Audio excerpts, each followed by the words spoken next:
hello, what's up tonight, everyone? Welcome. Uh-oh, echoing. Fine Thursday to y'all. Good to see ya.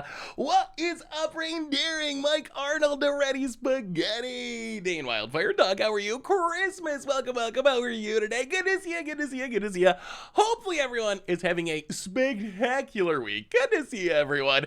Today, this is going to be interesting. So when spoilers were going on, they spoiled Sol'Kanar the Tainted, and I thought it was one of the more disappointing cards in the set. A card that could be cool, but just wasn't quite powerful enough to actually be good. And then today, I was looking through tournament deck lists, and I came across this this Japanese tournament that happened, mostly Japanese, maybe it's all Japanese, but it happened on MTG Melee, so it was played online. So I was scrolling through these tournaments, I was like, okay, Azorius Aggro, yeah, that makes sense. Illumina Virtuoso, that seems like a good budget deck. Boros Reanimator, that's pretty cool, maybe we try that, that's our backup deck for today. Kept going down, I was like, wait, okay, Grixis, okay, interesting, Mono Black, sure. Sol'Kanar. 4 Sol'Kanars, but that wasn't it. The next person, wait, not the very next person, but if you keep going through this list, where's the next one? There's several players in this tournament that are playing a full playset of Sol'Kanars. Apparently the Japanese meta 4 Sol'Kanars. Apparently the Japanese players are onto something. 4 Sol'Kanars. This Sol'Kanar is secretly busted, and all of us silly Americans and Northern Americans and Europeans, we're not up on it. We're not up on the tech. So we're playing some Sol'Kanar to start off. I'm so curious, because if this card's good, that would be awesome. It's like a demonic pact. It's like a demonic pact on a creature, on an iconic character. So I'm really hoping it's actually good, and this isn't the infamous small Japanese tournament trap that gets us. So, been working on Chaotic Transformation. That sounds sweet. Hey, what's up, Orange? What's up, Blood Moon? What's up, Davish? What's up, Water? How is everyone doing today? Welcome. Go Chiefs. Boo. Ban. Mike Arnold, banned. We can't root for the Chiefs. Not after what happened to the Bills during the playoffs last year. I am hyped for some football, though. The football is back tonight, which is exciting. First Bills game of the year. So, we're going to start with Grixis Sol'Kanar. That's what we're going to start with. See if Sol'Kanar might actually be good. And then, if we get to a backup deck, this Naya Reanimator deck also looks kind of spicy. Reanimating Titan of Industry, reanimating Sanctuary Warden with Invoke Justice, playing the new Elder Dragon Saga as a way to fill the graveyard. It looks pretty simple, pretty basic, but maybe it's actually powerful. Titan of Industry, we've seen, is a good card. So that's the plan for today, exploring more sweet new standard. There's actually another version. So there's like Grixis mid-range. I call this one mid-range Sol'Kanar. This one's more like control Sol'Kanar. This one actually has more Urtais, counter spells in the main deck. So a little bit more controlling. But this one's actually playing Urtais to counter the Sol'Kanar's trigger over some of the Shieldred. So maybe we try that build too. Maybe we bounce around, try different Sol'Kanar decks. So that's going to be the plan. Any tips for free-to-play player on Arena? The general tip is, if you're good at drafting, you should do some drafting, because that's the easiest way to build your collection. The other thing to do is build a budget deck and use that to grind to earn your collection. And there's a couple of really good ones coming up. Okay, I will give you a sneak peek. You got to promise. Yeah, Zero Rare Burn that's coming up for Budget Magic. But really, and I hate to recommend this deck, because if you start playing it, I do not want to play against you. But if you want to rank up on Arena without spending much money, this is the deck. This is the secret. I'm not even like being hyperbolic. I know sometimes I'd be a little bit hyperbolic. If you want to rank up on Arena and you want to beat the black decks and you want to like actually just crush people without spending hardly any money at all, 8 rares, 0 mythics, 16 uncommons, 31 commons, this is the deck to do it with. Remember the Mono Blue Curious Obsession deck? Remember that deck from a few seasons ago and just how annoying it was and how good it was? It was like straight up winning Pro Tours. That was the deck that won Mythic Championship 1 and was like so good. It was like a legit top tier budget deck. It's back, and it might even be better than last time. We got Combat Research as our Curious Obsession, Ledger Shredder, Honeygen Delver. So the plan is, and there's a video coming of the deck, it's coming, basically, just like the Curious Obsession deck, you play a threat that has evasion, you put Combat Research on it, the Curious Obsession, you start attacking and drawing cards, and you just snowball that value. You protect your creatures, which show up and slip out, you counter all your opponent's stuff, and next thing you know, they're super, super dead. Your opponent Mehook Massacres, and you're like, oh, Spell Pierce, kill you. Your opponent plays Liliana, and you're like, how about if we just, whatever, slip out the back, phase out our creature, untap, kill you. It's so good. So I think this is like, I would not be surprised if this is a legit tier deck. Like some build of it, I will say Tolarian Terror kind of is very bad, and I'm going to cut it from the deck. Too late because I'm already working on it for a video, and it's already been recorded. But I would probably cut Tolarian Terror. I don't think it's all that good. But the rest of the deck, this deck, I think is the budget deck. I think this is the one that can let you actually rank up on Arena, on a budget if you want to. Tanuka Buddy, and also Purple Saurus Rex. Welcome to the Fishbowl. Thank you so much for your subscription. Big super cheer for you. Thank you, thank you, thank you. Thank ya. Delver, it feels so bad when it doesn't work. Yeah, Delver's just like fine in the deck. It's not like super necessary, but the deck altogether I think is very strong for a budget deck. So anyway, let's do our reminders. Let's talk about this deck. Let's find out if Sol'Kanar might actually be good, excuse me, in our new standard format. That is our plan for tonight. So reminders, replay YouTube. That's where you can find all the old streams, including this one in the future, normal YouTube. Tomorrow's Much Brew deck, my favorite deck in standard. It's finally the Rotodrobic Dragon deck, so don't miss it. Like seriously, the deck's so sweet. Oh, it's so sweet. I just love that deck so much. So that's going up on the YouTube tomorrow. A reminder that our sponsor tonight is Card Kingdom. If you need some magical cards, you can get them over at cardkingdom.com/MTG Goldfish. If you get a free Goldfish sticker, just let them know you want one and they'll hook you up. Otherwise, merch page, tokens, t-shirts, playmats, giveaways for the stream and the channel, and site donations, always appreciated, never required. $2 or more gets your message read on stream. Oh, also, I was talking to Richard today about the playmats because a couple people asked about them. We've done our shipping stuff. You should be getting in the future, before too long, a email with tracking information. It's with the shipping company. That part's done. So playmats in the near future. So keep an eye out for that if you're someone who bought a playmat. I'll need to give you my seafood recommendation after the last one. Let's talk about the deck and start playing some Sol'Kanar, and then I will hear all your seafood recommendations. I'm curious if you can find a seafood that I like. I'd be very impressed. Mussels, eh? Ooh, we have in Lake Ontario near where I live zebra mussels. That was like a big thing when I was a kid. Some invasive species of zebra mussel that came in on ships from, I don't know where they originated actually, but they were like super sharp, so you had to wear shoes when you went swimming, or like swim shoes or whatever. Do you think that aggro mono is going to be top tier in the current meta due to pain lands?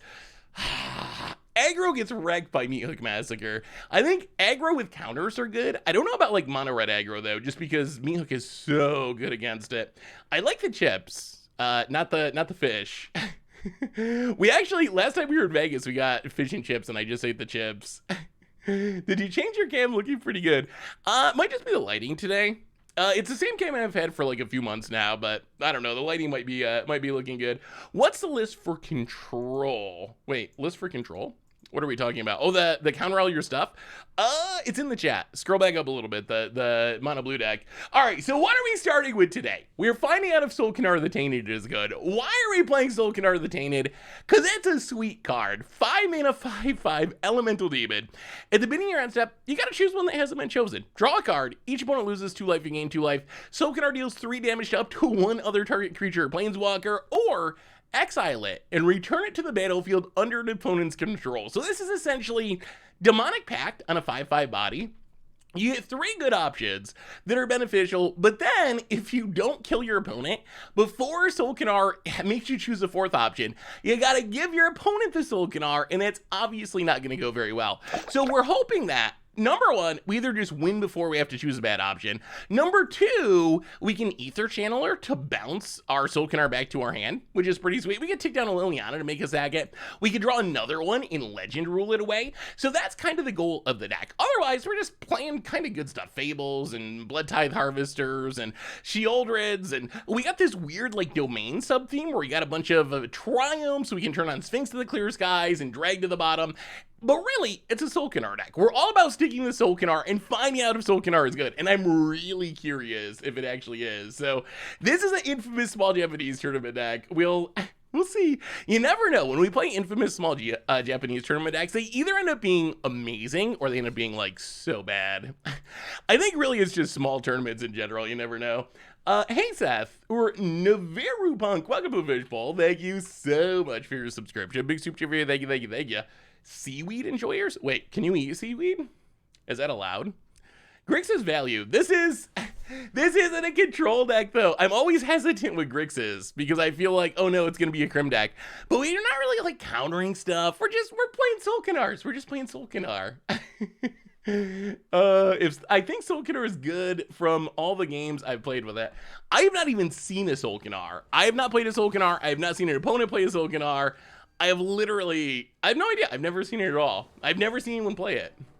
Can you check out my Zur Saga combo? I use Mikaeus, Cauldron of Souls, Luminous Spirit Moth to get your Sagas back. Ooh, that sounds super spicy.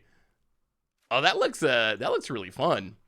Yeah, new Zur seems like a super sweet commander. Today was the DMU Commander Clash, the first one with DMU cards, and I got to play Rocket Robic. I've been waiting to play Rocket Robic for so long. Rocket Robic is just such a cool card. Yeah, this looks super sweet. I like it. Wait, so do you just eat seaweed? Just like make a salad out of seaweed? Is that actually a thing people do? Well, Xander's Lounge, go. About it. Sliver Queen dies to removal. Land, go. I went against it in draft, just tapped down 3 times and got it myself. Yeah, that's a nightmare. That is definitely, wow, opponent's got all the colors. All the colors. Faced a Zur enchantment list in Standard yesterday. The deck was surprisingly good, just barely managed to win with it. We really could use a land here. All right, that's a land. So we get to get down Fable and Mirror Breaker. Loot away our problems. Wait, seaweed is excellent? No, I'm actually like being serious. I've never eaten seaweed. How do you eat seaweed? I'm imagining it like lettuce, the lettuce of the sea. Or is it like cooked into stuff? Just to like flavor stuff? Or do you just eat like straight up like you would lettuce on a salad? Do you just like do that with seaweed? With Zur, use Parallax Wave. Absolutely nuts how good it works. Ooh. Yeah, it does sound super sweet. So Parallax Wave, if you turn it into a creature, you can just keep looping it? Is that the... What? What? It's the not flying ship. People are playing Golden Argosy now? Apparently people are playing Golden Argosy. What is going on? What is going on? Discard and discard. Actually, what are we doing here? Yeah, discard. Play Liliana. Play Liliana. Take down Liliana. Get rid of the goblin. Wait, what are people doing with a Golden Argosy, though? Are there actually, like, Golden Argosy synergies? Oh, it's to sack to your opponent's Lilianas to save your goblins? Is that what it's for? Is that what we're doing here? Okay, they sacked the goblin. But it was thinking about crewing. You can see them thinking about crewing. Get it, hit ya, treasure, harvester, go. Yeah, Argosy would actually be like kinda maybe good in this deck. Maybe we should, instead of making fun of Argosy, maybe we should be playing Argosy.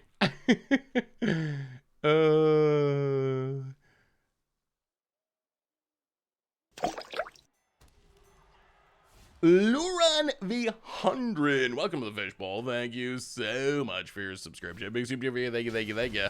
Whew, hold rusting. What is happening about it? Passing. All right, another tenacious underdog. Well, take up Liliana. No Sol'Kanar yet. Where's our Sol'Kanars? Discard the underdog.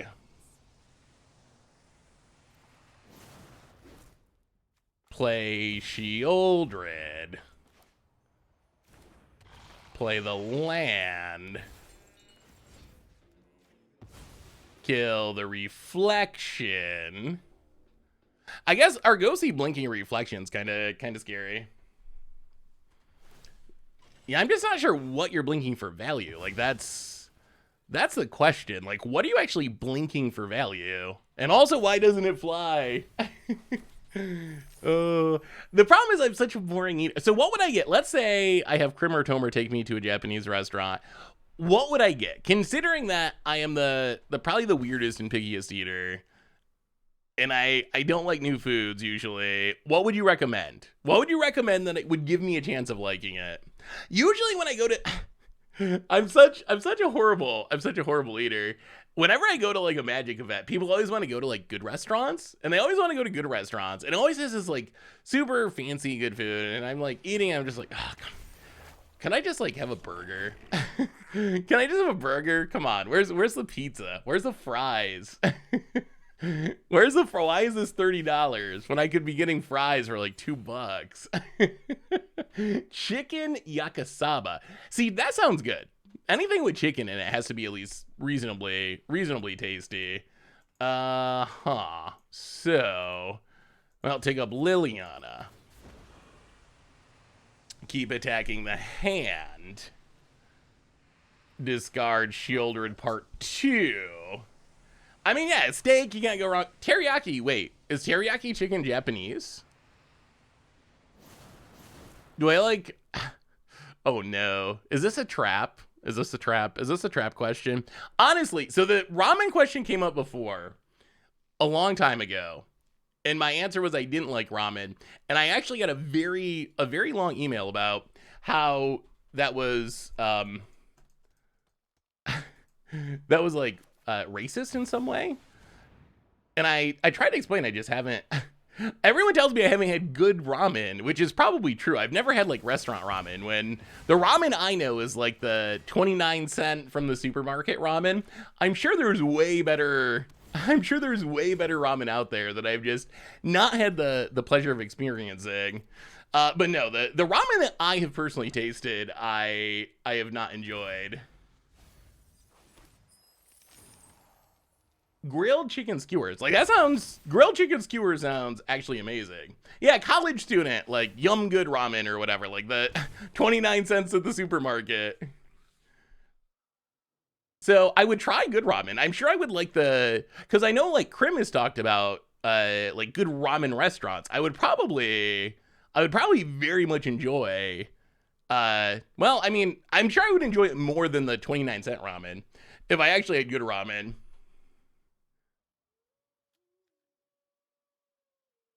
29-cent ramen on the floor of ramen. Yeah, I'm sure that it's not fair to think of supermarket like 29-cent ramen as actual ramen compared to like real authentic like higher end ramen. I'm sure they're not even the same thing. I'm sure it's like if you eat a McDonald's burger and then you eat like a actually real good cheeseburger, there's really no comparison. And if your only experience with cheeseburgers is a McDonald's burger, you might think that burgers suck, even though if you have a really good burger, you probably like it. So I'm sure that's the same exact thing with with ramen. It's not really ramen, it's instant noodles. Yeah, why do they call it? Is it just a marketing thing to call it ramen? So is like the good ramen not even similar to that? It was 10 cents. I mean, that's why people eat it in college. Is like the cheapest, literally the cheapest thing you can eat. I don't know if you can get a cheaper meal than that. Canned cheeseburger. Try some decent Vegas buffets. The problem is, I think I'm banned from Vegas buffets now. Last time we were in Vegas, Krim does not eat much better than me, I will say, except he likes boba. But last time we were in Vegas, we went to like, who wanted to go to a buffet? I can't remember. It might have been Krim that wanted to experience like a real Vegas buffet. So Richard, we convinced Richard to pay for like a really nice Vegas buffet. I can't remember how much it cost, but I think it was like $100 a person or like some expensive cost. So we convinced Richard to pay for it. We went there and then we just ate like fries. We didn't eat any of the good expensive food. We just ate fries and like pizza. And Richard was so salty. Oh, that's one of my favorite memories of Las Vegas.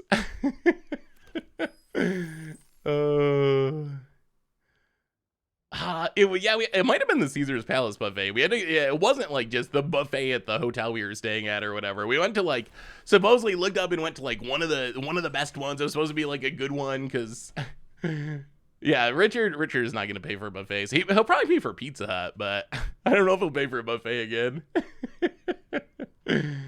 Little Caesar's buffet. See, Little Caesar's buffet. I could get behind that.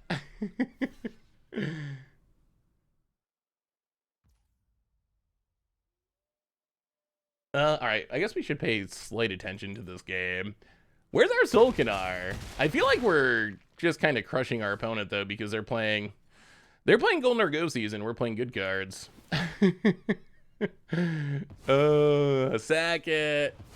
Sack it, draw a card.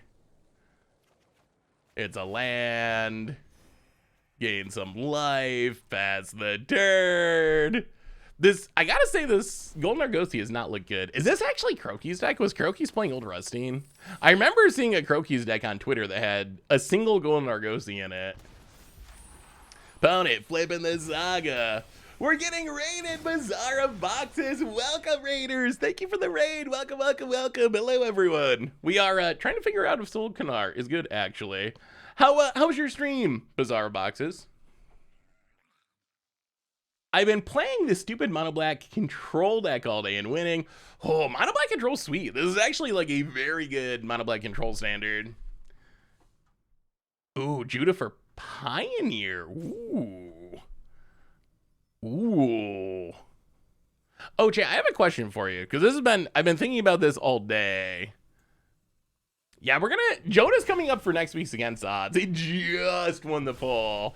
But it's going to be in Standard. Playing in an older format could be sweet, though. You do get more options. Mox Amber seems like a nice upgrade. So, chat, everyone... Ooh, wait. Opponent. That's our tech. That's our tech opponent. Would you like to draw a card? How about drawing a card, opponent? Opponent gets in.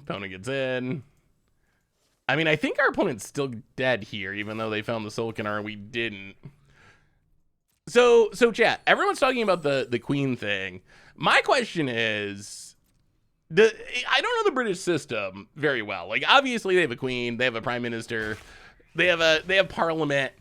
Is royalty in England, does it actually do anything? Like, is it just a ceremonial position, or does the royalty actually have any power? Is there actually any power associated with being a monarch? And okay, so it's just kind of a figurehead.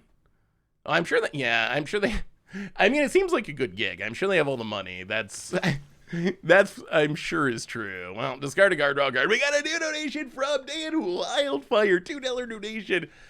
Last night, I got to play Kess. Untap with 1,000 Year of Storm. Cast Demonic Tutored, and then copied it twice with Increasing Vengeance. Tutored for Desperate Ritual, Insult, Injury, Lightning Bolt. Each of the bolts for 240 damage. What a sweet win. That's a super sweet win. Oh, I mean, I'm sure that being a monarch is a good gig. That is kind of winning the lotto, I guess, literally, if you just happen to be born into royalty. But I was curious if they could like make laws or anything. Do they actually pass laws, or like, I don't know. It seems like the answer is no, not really. So opponents at 3. How do we make them die? 1, 2, 3. Well, Fable the Mirror Breaker, I guess. Number 2. Play the land. Blitz the underdog.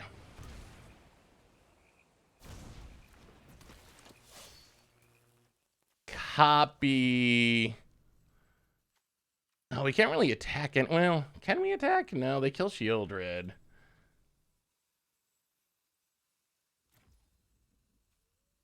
Yeah, I mean, I guess we just pass and draw our card. We gotta win this, right? There's no way we're actually gonna lose from here. We better not. Are we gonna get Golden Argosy Sol'Kanar? Okay, Infernal Grasp. That's actually good. We go up to 25. We pass the turn. We better not die from here. Hey, what's up, Stone Raid? How are you? Good to see you. Good to see you. Wait, we got raided again. So many raids. Hey, Corey B. Hey, what's up, Corey? How are you? Welcome, Raiders. Welcome, welcome. We're trying to figure out if Sol'Kanar is good, but we're losing to Sol'Kanar. Actually, no, we're winning, but our opponent has only Sol'Kanar. How was your stream, Corey? Welcome, everyone. Hello, hello. Hey, what's up, Vinny Squirtle? Good to see you. Good to see you. Opponent gonna try to make some mana. Sure. Come on. Let's see the ship. You know you want to blink that Sol'Kanar. You know you wanna. They can't afford to draw a card or they're gonna die, so they almost have to do this. But now we get to kill their Golden Argosy, and then that's off the table. Opponent, big attack. Makes a bunch of treasures. So many treasures. Blink some stuff. Well, we'll kill the ship. Get rid of the boat so this stops. Well, this also means they won't get a Sol'Kanar trigger, right? Doesn't this leave our opponent dead? Like, as long as Shielder is out, don't they just die? Because they don't get their Sol'Kanar back until too late for it to trigger. So they can't gain life. Yeah, we'll see. We'll see. The ship doesn't have Death Touch. The ship is... I mean, I can see where it's going, trying to work with Sol'Kanar, but the ship does not seem good to me. Oh, all right. All right. That gets him out from under it for now. Gonna gain some life. Gets back Sol'Kanar Old Rustine. Well, discard. We'd love to find our own Sol'Kanar. Well, Inferno... Actually, wait. Do we win? I think we win. I guess we'll just win. Yeah, we'll just kill him. Oh, Sol'Kanar has Death Touch. Oh, you're right. We didn't need... I see what you're saying. Yeah, we didn't need to double block. You're right. I'm from the UK. The monarch has a final say over any laws that are passed. Oh, really? Being head of the Commonwealth means they have the power in those countries as well. Very surreal after having lived for 32 years under a queen to now have a king.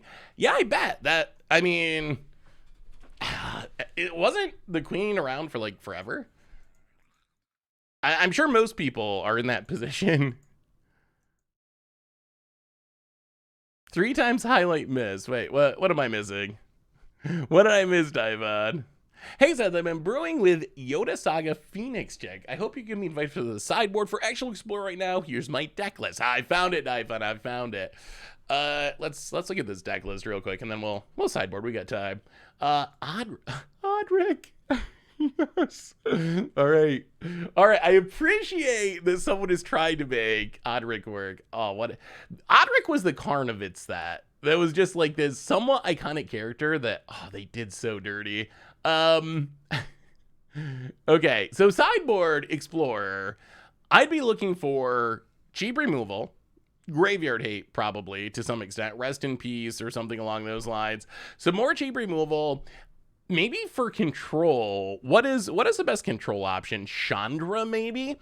I think you want some repeatable source of card advantage to put in the sideboard for when you run into control and they're just going to wrath your board and keep you from doing anything. Jaya could also be an interesting one to try. Actually, this might be a good Silex matchup to get rid of all those tokens.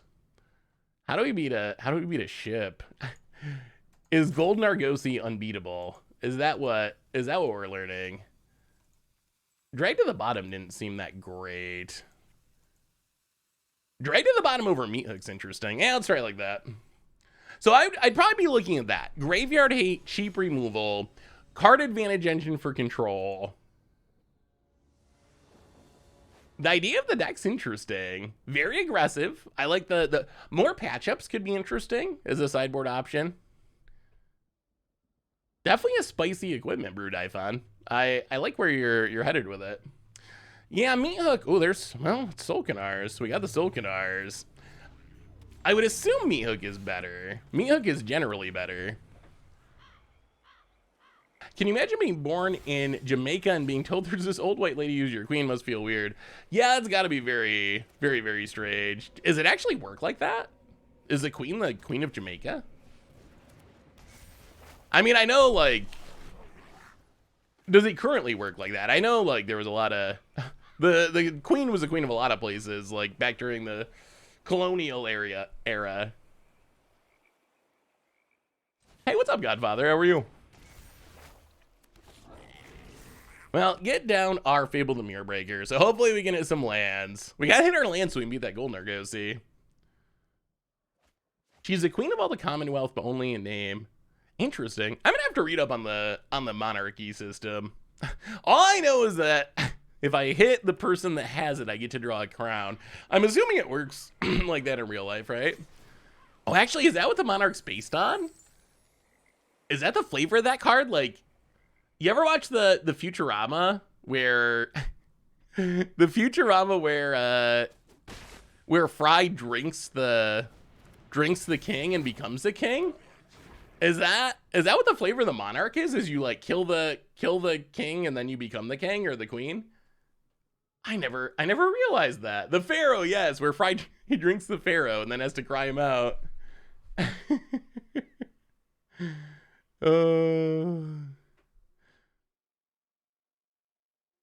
That's kind of morbid flavor to that mechanic. I never connected that that's what it was doing.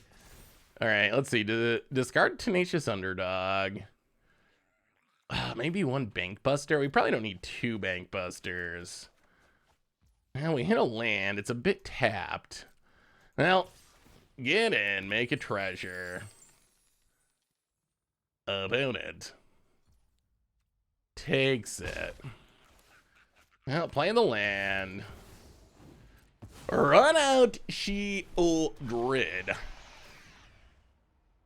I mean, Sol'Kanar is technically royalty, right? the Swamp King.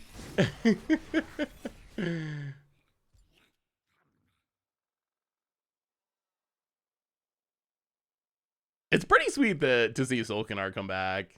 I really love just the theme of Dominaria. The theme of going back and bringing back these old legends is just, it's so...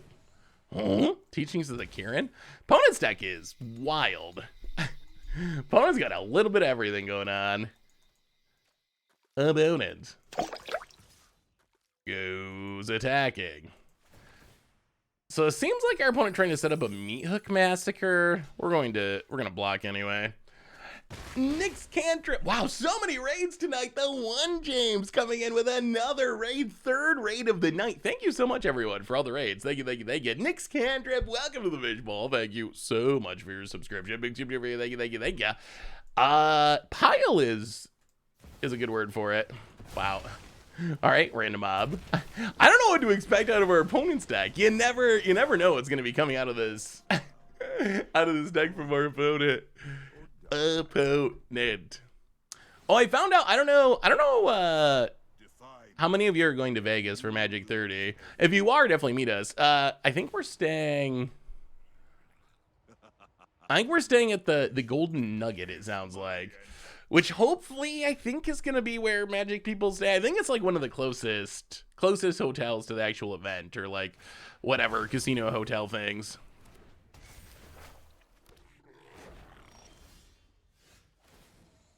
Wasn't sure if you answered the question, but I wanted to send Krim a viewer submitted deck.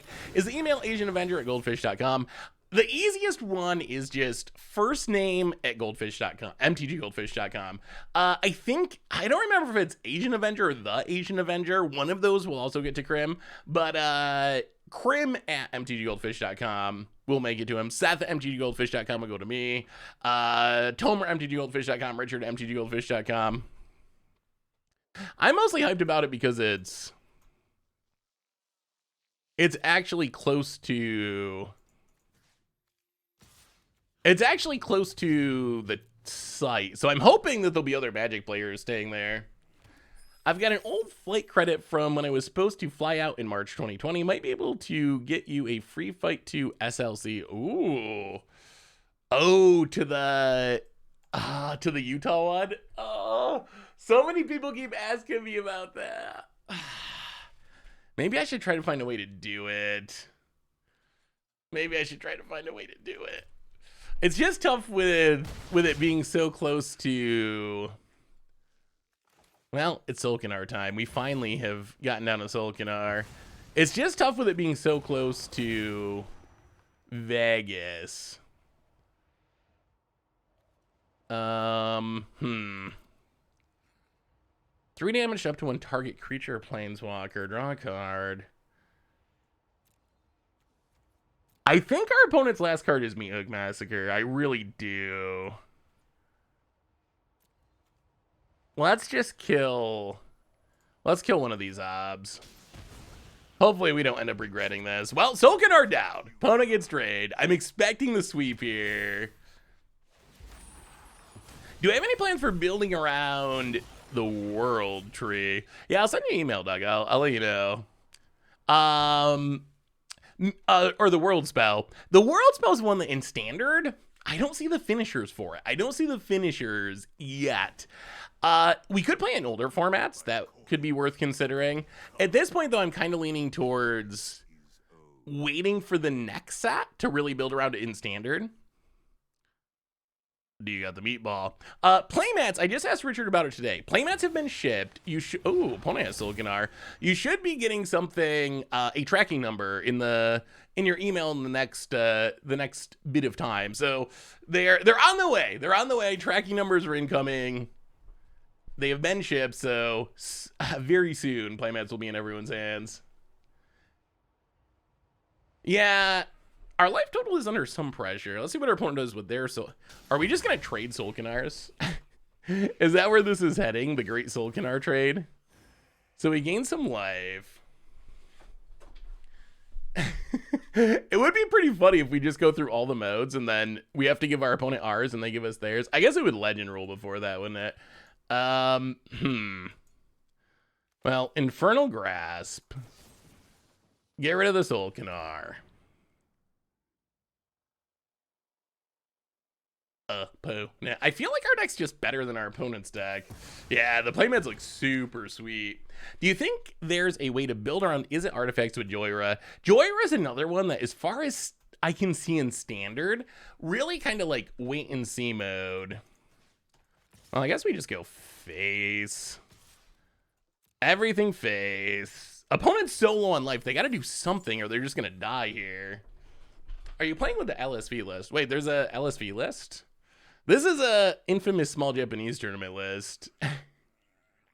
Yeah, Joyra, I think we need more artifacts. Kind of similar to the world spell. There's just not really enough support for what it's trying to do at the moment in standard. So I think after we get that, we know we're going to Artifact War. We know Brothers War is an artifact set. We know that Phyrexia is going to be artifact heavy. It's always artifact. It's Mirrodin. Of course it's going to be artifact heavy. Then we're going to, what, March of the Machines is the last set? That's obviously an artifact set. So a lot of these cards, Joyra, for example, I think are going to look a lot different and a lot better once we get another set or two in standard. So Joyra is one. I don't think you can really do anything with it right now. I don't see the pieces. Like, I don't know what you're ramping into in standard. You could probably do something with it in an older format. Yeah, that's Bankbuster. Sol'Kanar.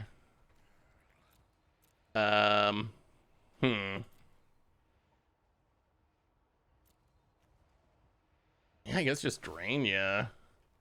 Drain ya for 2. Opponent's down to 4. Would you like to reckon our Bankbuster opponent? Let's do some bank busting. I'm not convinced Karn will have a shell where it works. I think that, like, you could print the best possible thing for Karn and it still probably won't be good enough. Thought you said Sol'Kanar was terrible. Yeah, I mean, I did say Sol'Kanar was terrible, but apparently the Japanese players know something we don't. All of a sudden, All of a sudden, the Japanese players started playing 4 Sol'Kanars in their deck, and now we're trying to see if Sol'Kanar, maybe I'm wrong and Sol'Kanar is actually good. Well, I ranked up that game. Up into Diamond. Hey Seth, on the podcast, you were talking about playing Urborg Lurgoyf in Dredge's Dredge deck in Pioneer. I don't have a full playset in the list. Ooh, let me see. Yeah, we gotta do some more pioneering soon. We're in that like honeymoon. We're in the honeymoon period of Standard. Wait, what card? There are cards that are pretty powerful. The new one? Living Legacy? I don't know about that. Does Sol'Kanar deck have a boat so you can blink it? No. The boat is very bad. The boat. I love blinking things. Oh, that boat. Dredgeless Dredge. That looks solid. I mean, 30 creatures, that's enough to grow the Goyf. And in Pioneer, you can get them in the graveyard really easy. You get Merfolk Seeker Keeper and Stitcher Supplier. I like it. I wonder if you could play a whole playset. I wonder if it'd be good enough to play a whole playset. How far is it for a Memer Dream? They still haven't published any lists from Arena, so I mean, a minimum another week, I think, because they haven't published any lists yet. There will be more Memer Dreams. There definitely will, but not in the super near future. Playing Joyra as a self-modifying creature in a modified deck, what could be sweeter? That's actually spicy. I like it. It does put counters on itself. Although modified generally wants to be pretty aggro. What artifacts would a modified deck have? If somehow, like, you could have modified artifacts, I wonder if they could bring back modular. What if they brought back modular to Standard? In Explorer, we can play Sol'Kanar and, well, I guess, not Explorer, can we? Do we have Demonic Pact in Explorer? We might have to go to Historic. No, we do, don't we? It's on Arena, isn't it? Sol'Kanar and Demonic Pact. Just play all the Demonic Pacts. 5-color Defiler Tribal. I like the name, although it's a little awkward that all the Defilers kind of care about their own color. So if you play all the Defilers, they like don't really play well with each other. So I think that I like the Defiler Tribal name. Like that's a funny name for a deck. But as far as what the deck would play like, it's tough when cards care about being monocolored, playing a 5-color build of it. Ooh, Ether Channeler. Bankbuster does modify, you're right. Hey, what's up, Neoduck? How are you? Bonent. I see, I don't know if you saw it, the news of the day is, I'm actually curious what y'all think about this, but they announced spoiler season starting for Warhammer next week. What do you think about the Warhammer decks? Is this something that you obviously, this is one of those products that isn't going to be for everyone. Is it something that you personally are hyped about? So we're starting Monday, spoiler season through next week.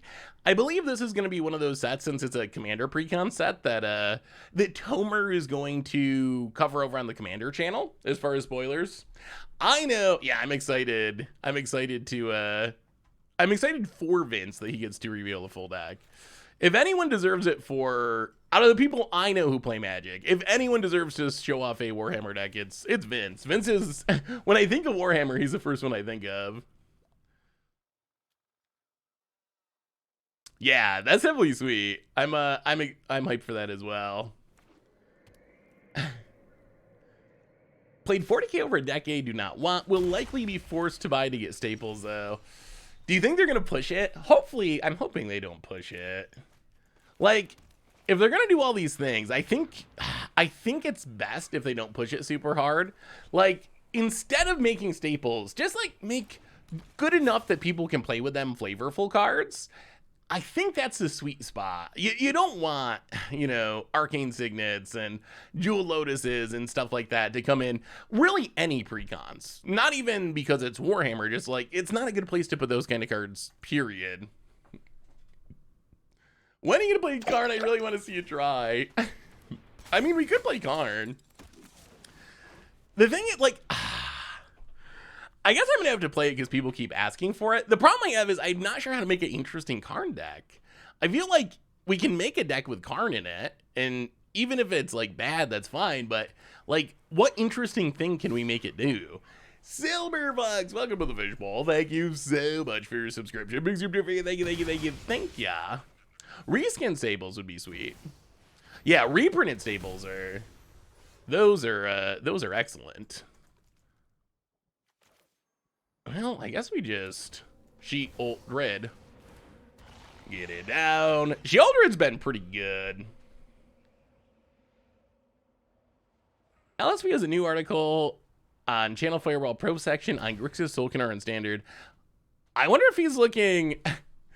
He probably is looking at the same tournaments I was looking at. So there was how we ended up with this deck is I was looking through Standard tournaments, and I came across this.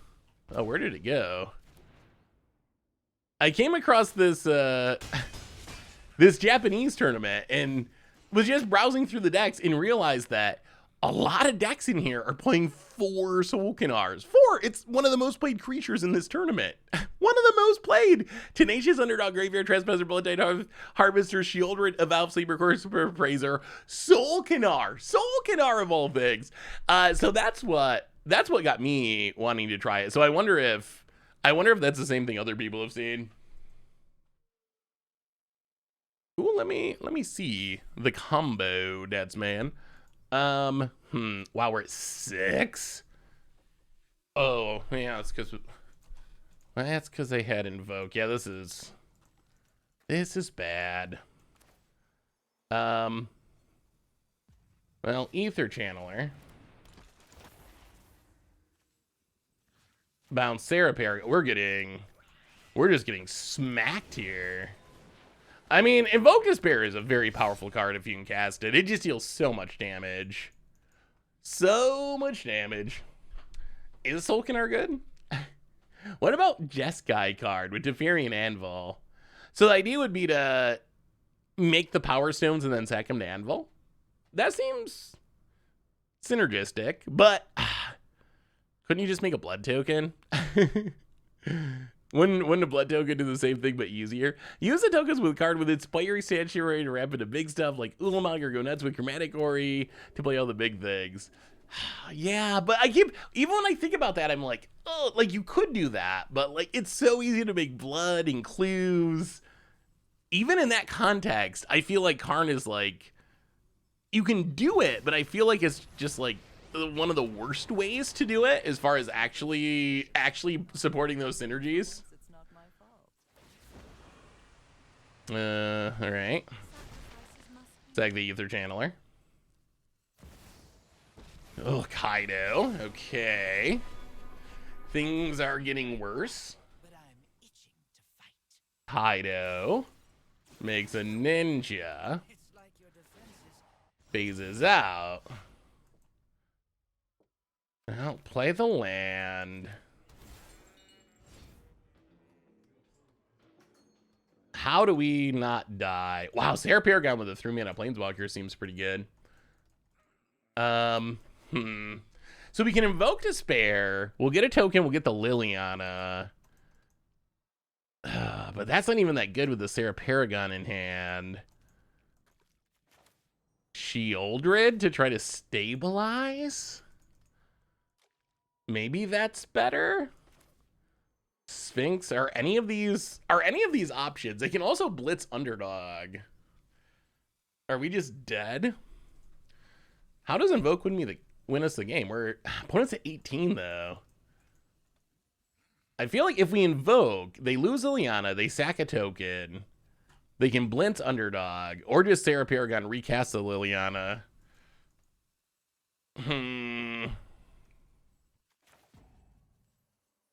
Alright, we'll run out Sphinx and see what happens. Drawing some cards could be nice. If our opponent ever finds Invoke, they win the game. Invoke number 2, hard to beat. Yeah, I don't know what we're looking for here. Sol'Kanar, maybe? Maybe the Sol'Kanar, it could shoot down a Planeswalker. Opponent gets in with the ninja. Annoying. Have you ever had any guests join you in the stream? You and Phil could do another stream together playing all the broken cards. Would you like to watch a stream for that? It could be interesting. I feel like I wonder if there's a way to do it with the broken cards. Maybe another theme. So we've done, a while ago, Crim and I did a bracket of, what are we discarding? I guess Fable. We did a bracket of the most busted decks ever, which was a really fun, like, collab stream. Dadsman! Welcome to the Fishbowl. Thank you so much for your subscription. Big super video. Thank you. Thank ya. Yeah, Invoke's pretty good. I mean, it does have a lot of black mana. Probably one of the reasons why there's so many black decks, honestly. But the amount of black mana is, like, theoretically restricting, but in practice, just everyone's playing black anyway.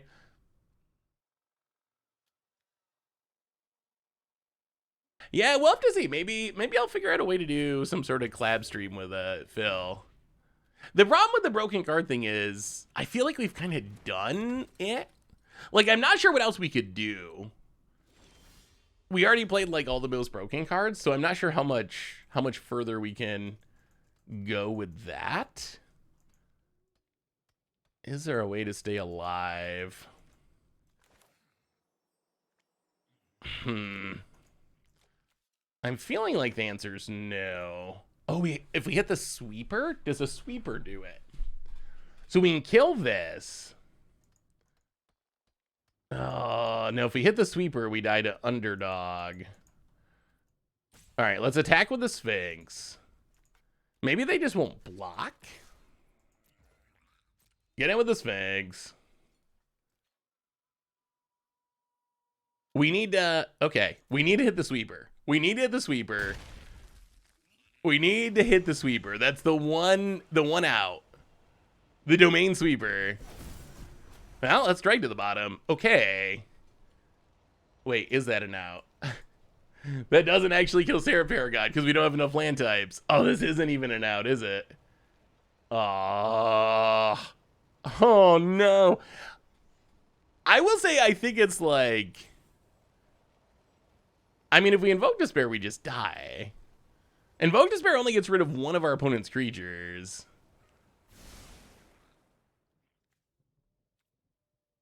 Oh, this, okay, so this does sweep the board, actually.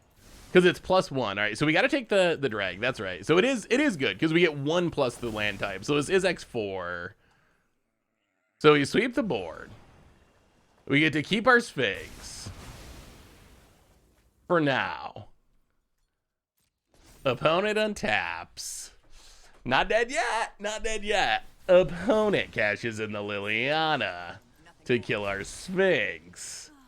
I've always hated crowds. Opponent, tenacious underdog. Killing it doesn't really do anything, so we'll take it down to 2. So Infernal Grasp doesn't do anything. Opponent gets to draw a card. Yeah, we're still, even with the sweeper, we're still in such a horrible spot here. Tenacious Underdog's so good. Oh, that card's so good. Wait, what are we getting punted for?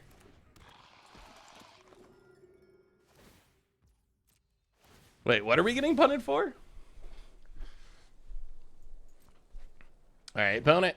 Tenacious Underdog dies. Yeah, we're dead. There's no solution. Oh, for forgetting it, well, I mean, we figured it out before that actually cost us anything with the Wrath. Ooh, does Sol'Kanar do anything? No. All right. Yeah, maybe we should have Infernal Grasp. So we Infernal Grasp. Our opponent still draws the card from underdog. We're at 3. We're still dead to them blitzing it. I mean, I guess it would have been worth it just because we couldn't cast the Infernal Grasp afterward anyway. I will say, like, I feel like there's a reason everyone plays Meat Hook Massacre. I feel like Meat Hook Massacre is just like, isn't it so much better than Drag to the Bottom? Why would we...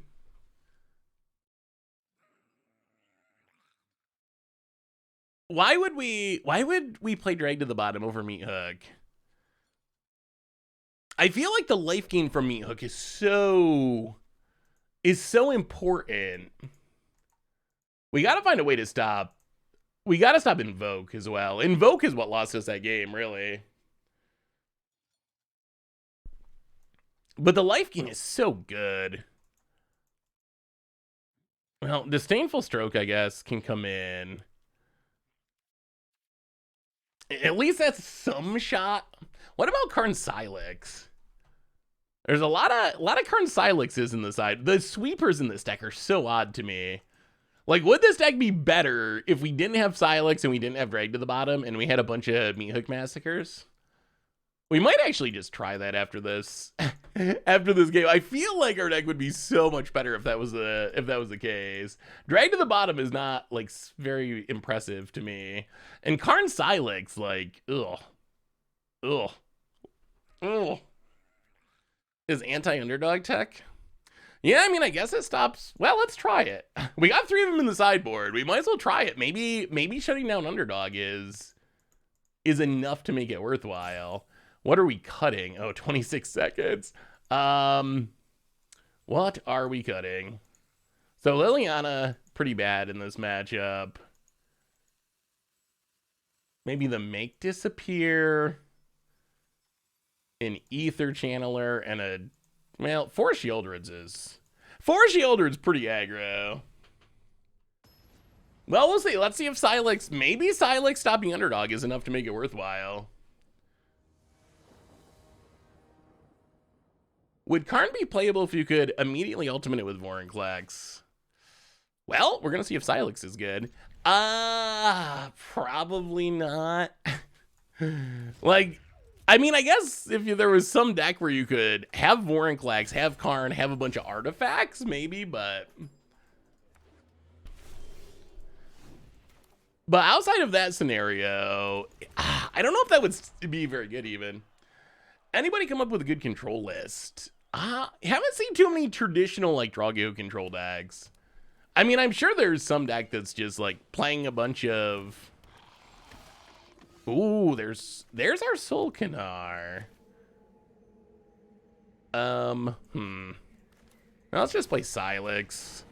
Get it out past the turn. I'm sure there's some deck that's just playing like Farewell and Teferis and whatever blue and white cards and all the counter spells. I mean, yeah, I guess is like mono black mid range. Does that count as control?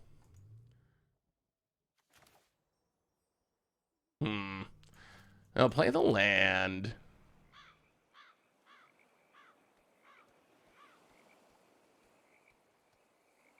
So we can sweep the board and do nothing. I guess let's just Ether Channeler. Run out Ether Channeler. Draw a card. Pass the turn. Opponent can't blitz it. They can't blitz it. Is there some synergy or combo with Sol'Kanar? Are you hoping he dies before he gets mind controlled? Ooh, Rafine. All right, that's a good one. The main hope is that our opponent dies before it gets mind controlled. We can also use Ether Channeler to bounce it back, but there's, apart from Legend ruling it, Ether channeling it, there's not any super specific synergy. All right, opponent just, whoa, opponent's missing lands. Well, okay. I guess we just have to sweep the board here. Get rid of the dorks, play the land, clear the way for Sol'Kanar to hopefully win this game. With Meat Hook Massacre being so awful for aggro decks, do you think blue-based aggro should main deck Spell Pierce? Very likely. All right, Sheoldred drains us.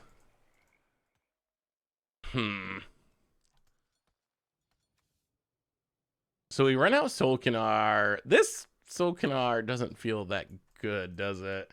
We run out Sol'Kanar. It does nothing. Fable the Mirror Breaker is awkward against Sheoldred. Maybe we gotta play our own Sheoldred. All right, play the land. Fable, this is a bummer. Fable the Mirror Breaker, Karn Silex. Sheoldred doesn't seem to do anything here. Hey, what's up, the winner? How are you? Good to see you, good to see you.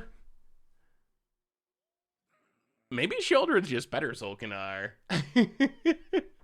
What's your blue-white control list look like? I have an Esper Reanimator deck base. I'm getting my monstrous War Leech to a 15/15. It's friggin' great. Ooh. Are you using the Death Shadow? The Death Shadow creature must be. Made it to Mythic? Ooh, nice, Winner. What are you playing? Well, let's chump, unfortunately. We gotta discard at least one Sol'Kanar here. So we're taking some damage from this cheat old red. It passes. Well, discard a Sol'Kanar. Get drained. Play the land.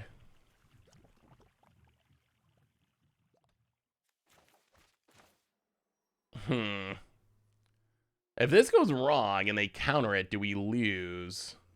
Mostly. Well, drag to the bottom. Opponent. We really need this Shieldred to go away. We have all the land types.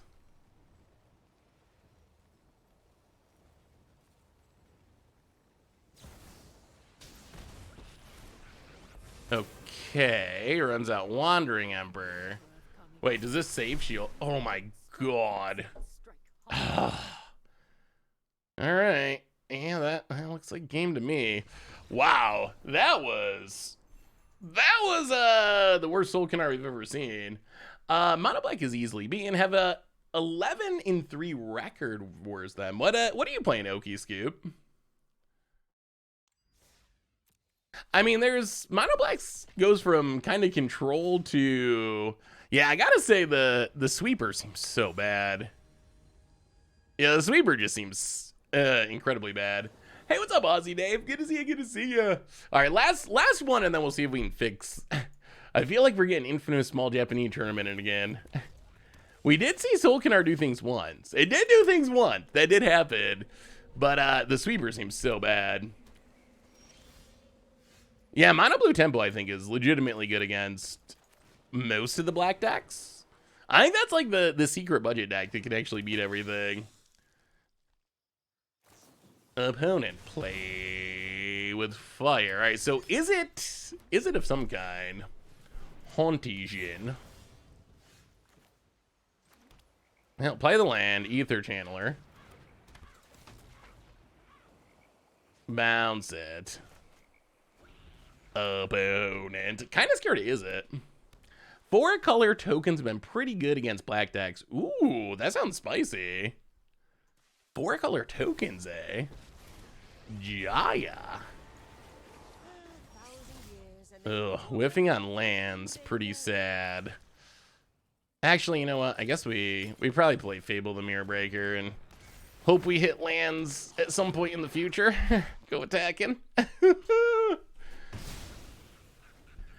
How long do you think Standard will go to the next ban? I'm guessing something will break in Brothers War simply because it's an artifact set. I mean, there's a pretty long history of artifact sets breaking things, so it wouldn't be a surprise to see stuff get broken. I'm hoping it doesn't happen this time, but really, basically every artifact set in the history of the game has had those issues, so Well, Inferno Grass, the Hauntijin.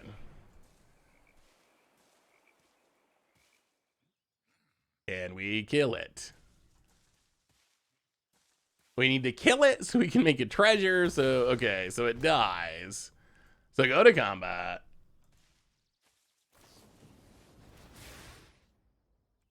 Oh, this mana screw. Brutal. Well, I guess we're back to discarding Sol'Kanars to try to hit lands. Oh, pass the turn. Yeah, it'll be interesting to see. I mean, do they make it a traditional artifact set, or do they try to do some sort of like colored artifacts to make it safer? They have skewed more towards colored artifacts lately. Another Hauntijin. Well, okay, flip the Saga. Land. Ether Channeler.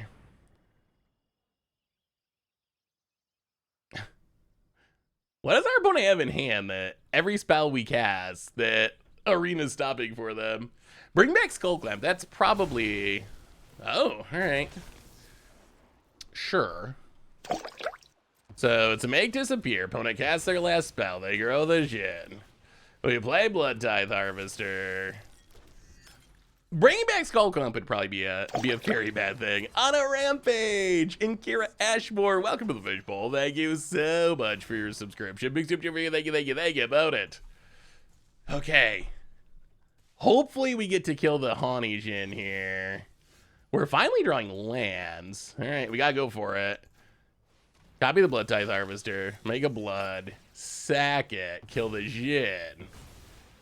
Play the land. Smack the Jaya. Do we run our opponent out of stuff? Run out the Sphinx? Get the card draw. Opponent. Note. All right, top deck another counter. Sure. Opponent untaps. Jaya at 1. Card advantage engine shut off. Makes a monk token. Sure. Fable the Mirror Breaker. Tried to get back into it. Oh, Invoke Despair. Doesn't even draw us any cards, but it does sweep the board pretty well. Invoke Despair. Planeswalker. Enchantment. Yes, yes, yes. Copy Blood Tithe Harvester. Get rid of it. Well, now we could use a Sol'Kanar. This is where a Sol'Kanar would actually be super good. Go to combat. Hit ya.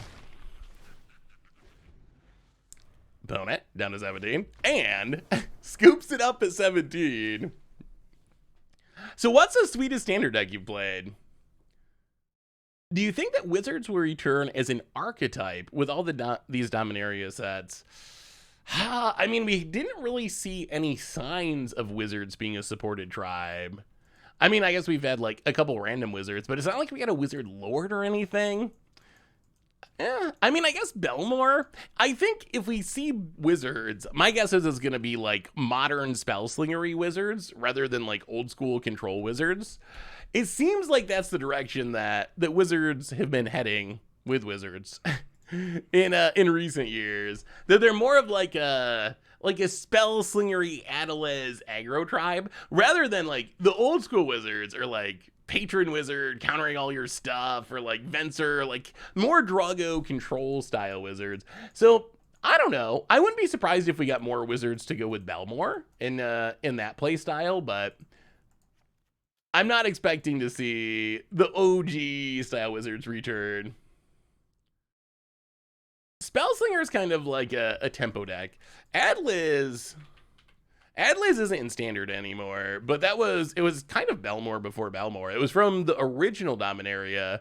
3 mana wizard, flying haste. When you cast instant sorcery, wizards you control get +1/+1 till end of turn. I think there's probably a pretty good Explorer Pioneer deck with Adliz and Belmore and Wizards Lightning, and you just cast a bunch of ops and considers and smash people really, really quickly. Rotodrobic. Wait, Rotodrobic, is that I mean, I guess Rotodrobic is a wizard. Although it's more of a... It doesn't really care about the tribe of wizards. It's more just a sweet card that happens to be a wizard. So I'm sure we'll get more wizards. But whether we have wizards tribal support, that kind of remains to be seen. My guess is the closest we get is Adela's style wizards. Well, all right, Sol'Kanar. This is your chance. We got 2 of you. Uh-oh, Delver. We got 2 of ya if you're ever going to be good and prove that you deserve a place in standard. I'm sad that I accidentally went infinite with Resto. Wait, why are you sad that you accidentally went infinite?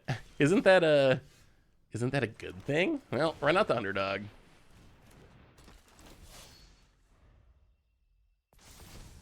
I don't know if this does this count as a Crim deck? I mean, it is Grixis in colors, but it's not really a counter-spelly control deck. It's more of like mid-range. All right, opponent gets down the Jin. Well, play the land, Ether Channeler. Bounce the Delver.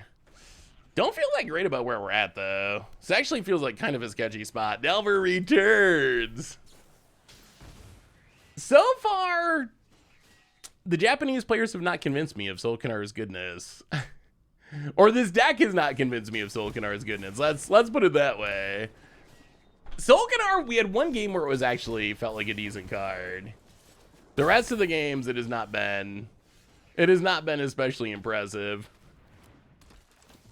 Well, Ether Channeler, bounce it. I will say that the downside hasn't really mattered.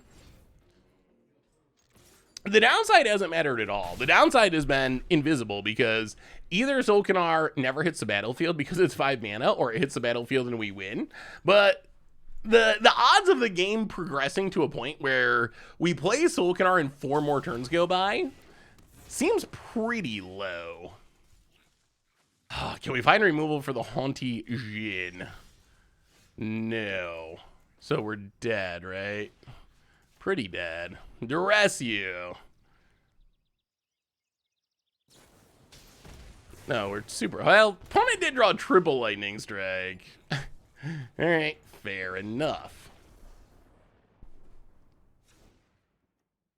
Anyone have a link to the standard mono blue deck you were talking about earlier? Oh, I can show it. It's gonna be coming up for Budget Magic in a bit. But this is the mono blue deck. Ha! How do we stop what our opponent's doing? Is it possible? Drake, do we gotta keep Drake? Drake to the bottom just gets countered, right? All right, I guess we can run it back and trust that we're on the play this time. How do you go infinite with Resto? Resto usually goes infinite with things like Kiki Jiki is probably the easiest way to go infinite with it. Well, all right, Sol'Kanar. We will see. Land, go. Well, land. Blood Tithe Harvester. Do we keep drawing lands? We got double card draw spell at 3 mana if we can get to it. Hey, what's up, Grovetic? How are you? Good to see you, good to see ya. How about it? Passes. Not a land. Well, that's a little depressing. Discard a underdog. Come on, deck. Come on, deck. Not like this. Not like this. Desperation. All right, we hit a land. Not easy or good, but we did do it. We did do it. How about it, lightning strikes? Yeah, opponent's playing a kind of a blue tempo deck, although I'm not sure that going into red actually improves the deck compared to just playing more counter spells and protection spells. Fable of the Mia Breaker. Well, we draw a land, which is good. So I guess we Shieldred. Shieldred seems tough. Tough to lightning strike away. It takes a lot of lightning strikes to beat a Shieldred. One away from Sol'Kanar. One away from Sol'Kanar. Maybe this is Sol'Kanar's time to shine. About it. Electrostatic Infantry is good. I feel like you just want to be like a Belmore deck almost. Like the counter spells interact awkwardly with stuff like Electrostatic Infantry. You don't want to be playing like reactive. You want to be playing aggressive. So there's like this weird mixture, I think, of like wanting to pressure, but then also wanting to just like sit back. I feel like if you're trying to like trigger prowess and stuff, the counters can be less than ideal. All right, whatever. Take it. We're not blocking. We're not going to let you lightning strike our Shieldred. If you got double lightning strike, then you got it. You got it, opponent. Wow, opponent just passes. We gain a life. We go to combat. We hit you with Shieldred. Opponent goes to 10. Land. Sol'Kanar. The Swamp King returns. Oh, the Bills got this easy. Bills by at least 14. Blowout, blowout, blowout. I know people think the Rams are pretty good, but they're not Bills good. The deck wants Supreme Will for sure. Yeah, Supreme Will, the flexibility is super huge. Remember that black card that had 3 or so ETB triggers you were excited for but saw no play? Isn't Channel the blue version of that card? It is! Callous Blood Mage. the black version, it's a little play. We played it a few times. I mean, hopefully the Bills are good this year. They should be good. Play with Fire Shieldred. And opponent's really struggling to get through this Shieldred. Bloodthirsty Adversary to Lightning Strike. All right, so opponent found a way. They found a way to kill a Shieldred. Flashes it back.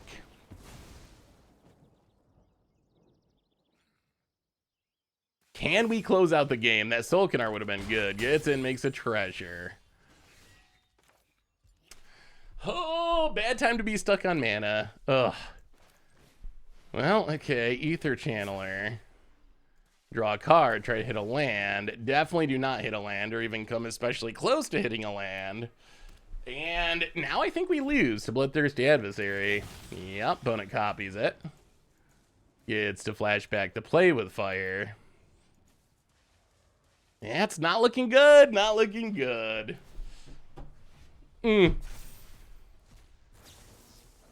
Opponent kills our stuff, goes attacking. Well, Sol'Kanar gets one final chance at glory. I expect it's going to get countered. Well, okay, Fable the Mirror Breaker, so it's not going to get countered, but does Sol'Kanar even matter at this point with everything our opponent has? That is not exactly clear. Sol'Kanar. Shoot down the Reflection. But I think we're still likely just dead. So do we think that Sol'Kanar is just bad? Maybe Sol'Kanar is just not actually good. Maybe we were right and the infamous small Japanese tournament players were wrong. That is also a possibility here, that the entire Japanese Magic playing population are the ones that were wrong. Honest question, I don't like football, but always went for whatever team my parents hated at the time. They're 49ers fans. If I ever accidentally run into them, what team do I yell at them? Wait, if you ever accidentally run into your parents? Oh, boo. Sol'Kanar is good, but Grixis is bad. All right, so I assume our opponent, after casting multiple impulses, should have found some sort of thing. They were sending their emotes. Yeah, opponent's pretty proud of their running there.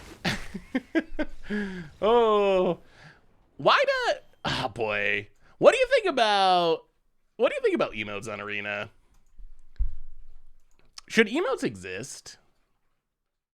All right, let's look at this real quick. I feel like we gotta give Sol'Kanar a fair shot, and I feel like maybe we're not giving it a fair shot because this deck is choosing to not play the cards that could actually make it good, and instead it's playing a bunch of bad cards.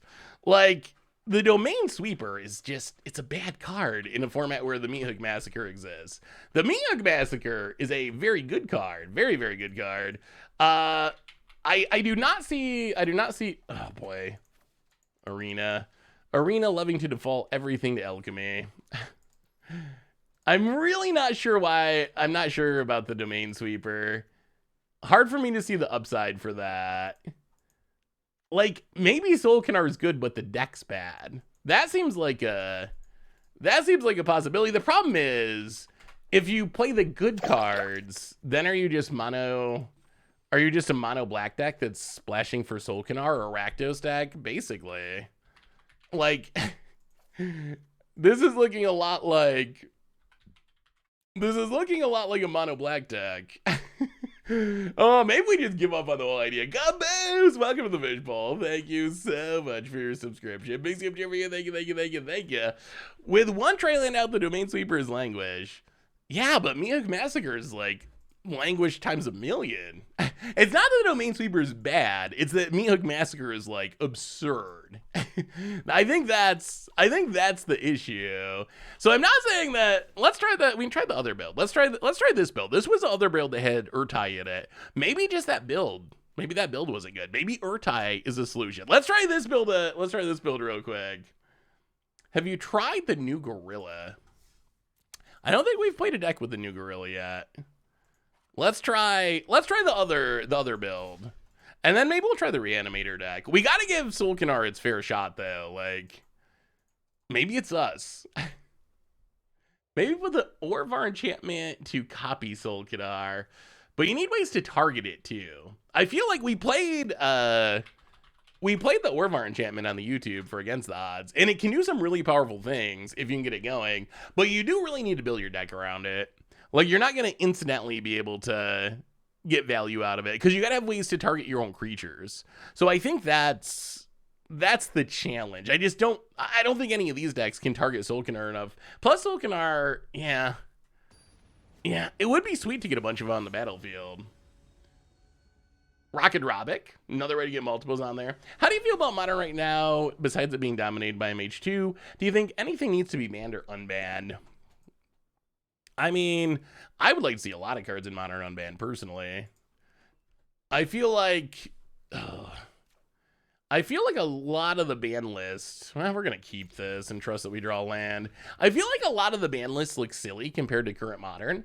Like, it was cards banned for the power level of 2015 Modern, not banned for the power level of Modern Horizons Modern. So I think that a pretty massive amount of cards, like 5+ cards, maybe 10+ cards, could come off the ban list and not really be problematic at all. So that's probably where I would start.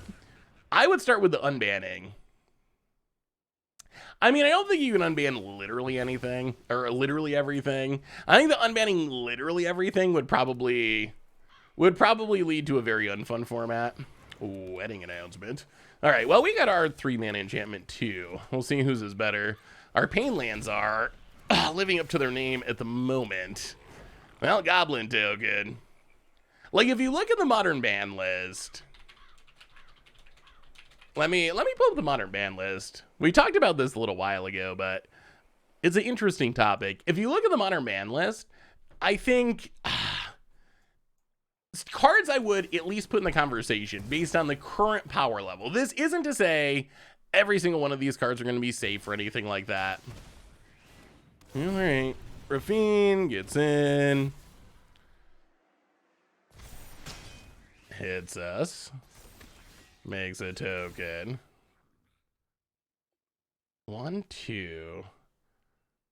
So Meathook Massacre doesn't get rid of Rafine. We probably do need to kill Rafine, though. Let's discard Volt Surge. Discard Ottawa? Yeah, let's do that. Kill Rafine. Pay the 1. I mean, basically, we're trying to set up to sweep with Meathook next turn is the idea. Play the tap land. So if you look at the Modern ban list, so this isn't to say these cards would be fine, for sure, but these are cards that I think are close enough that I would like to see them at least be considered for unbanning, even if it's a test run.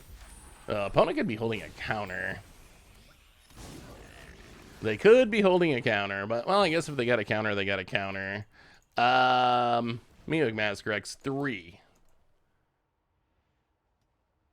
If they counter this, the next turn we have Liliana and Fable, at least. They also might have Wandering Emperor for end step, which is also a problem. Resolute Reinforcements. Well, it's a lot better when your creatures are 2/2s. 2 mana, make 2 2/2s at flash is pretty good. Yeah, Wedding Announcement's another. We're starting to see the power of the cards that are actually good from the Innistrad sets. Well, play the land, Liliana. Nobody knows Dominaria. Take it down. Sacrifices must be made. Fable of the Mirror Breaker. Okay. Trying to stay alive. We'll talk about the Modern ban list in a minute, I promise. Lord Reddington, welcome to the Fishbowl. Thank you so much for your subscription. Big super for you. Thank you about it. Oh, Tenacious Underdog. That is bad. Kills our Lily. Well, definitely discarding this land. Well, okay, Sol'Kanar. Here's your chance, buddy. Here's your chance.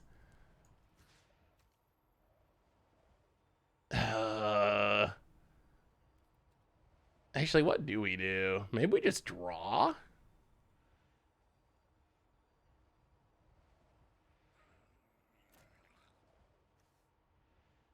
Yeah, let's draw. All right, Corpse Augur. That's potentially good. That can potentially get rid of the Tenacious Underdog for good. About it. Yeah, the black-white shell is pretty good. I mean, black in general is really good, but black and white together, whew, so many good cards. Opponent with a big attack. Well, block the underdog. Drop to 6. At least our meat hooks are canceling each other out, so we're not just dying. Or Corpse Appraiser. Corpse Augur is a card. That's a commander card. Yeah, what do you think is standard? Are you happy with it? All right, more meat hooks. Well, flip the Saga. Corpse Appraiser. Eat the underdog. Get a... Well, I guess Fable the Mirror Breaker.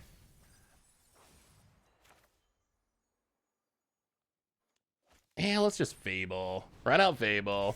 We might maybe be stabilizing. I love Standard. I mean, I've enjoyed Standard. Have you seen Soldier Tribal List? So I made a Soldier Tribal List, but we haven't actually played it yet. We'll have to play some Soldier Tribal. I think the problem is that Soldier Tribal, so many decks are playing just like the black removal package that it seems like a challenging world for soldiers. Like, it's just, what do you do? How do you fight through all the meat hook massacres and all that stuff? Like, decks are just so grindy and removal heavy that it's a real challenge to keep up with that if you're some sort of aggro deck, really. Darkwing Duck, welcome to the Fishbowl. Thank you so much for your subscription. Big super for you. Thank ya. I mean, counters can definitely help. What's your over-under on Meat being banned? Ugh. It's so early. It's so early to even consider bannings. We're like not even the set's just releasing in paper. It's so early to have that conversation. But I do think out of the cards that, like, let's say black is a problem, I would say that Meat Hook Massacre would be the most likely banning. It's already been rebalanced in Alchemy, which is a pretty clear sign that Wizards knows that that is one of the cards that are the power of the deck.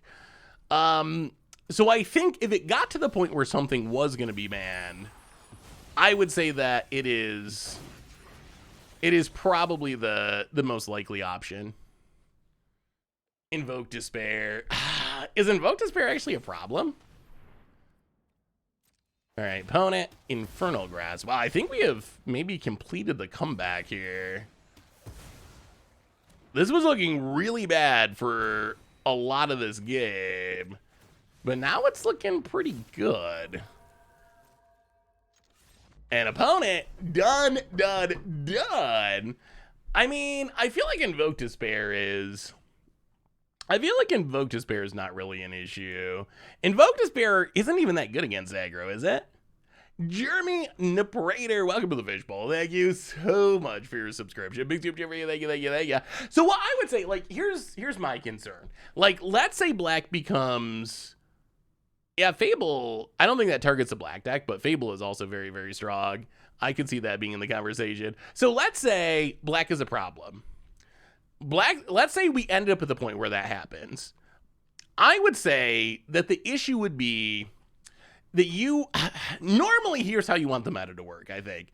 You want control to beat mid-range, and you want aggro to beat control, and then you want aggro to lose to mid-range. That's kind of the basic thing. Like, mid-range goes bigger than aggro, so it beats it. Control goes bigger than mid-range, so it beats it. And then aggro goes in under control, so it beats it.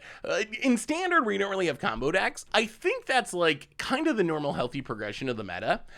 If we get to the point where the black, like, mid-rangey control style decks are just too strong and aggro doesn't have a chance, then I would say that the Meat Hook Massacre would be the most likely card to target, because I think that Meat Hook's a card that means mono red, like, has a tough time. Like, mono red's a deck that I've been messing around with. I think it's another good budget option.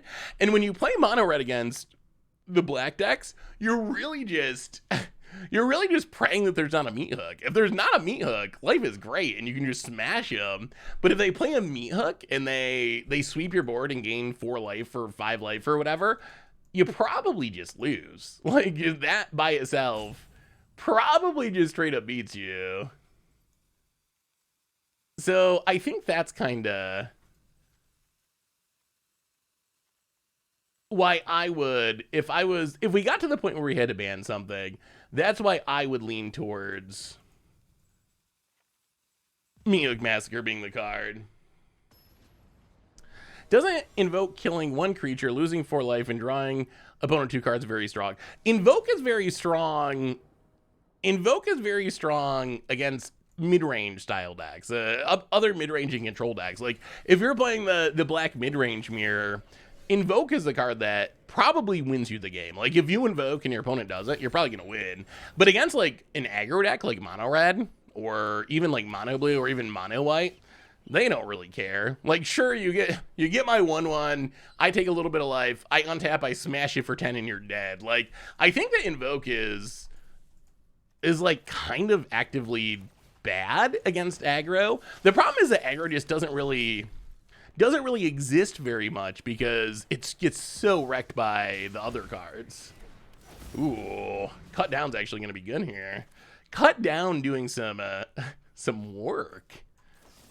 I'm usually skeptical of Cut Down, but this time it's killing a Rafine. That is some peak cutting down. All right, Xander's Lounge hit you with the Blood Tithe Harvester. Where's our Sol'Kanar? Edgar. Sure. Now,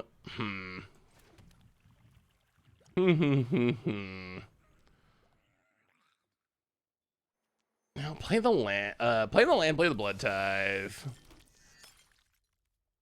And I guess we just pass. I don't think we want to just kill the Edgar yet.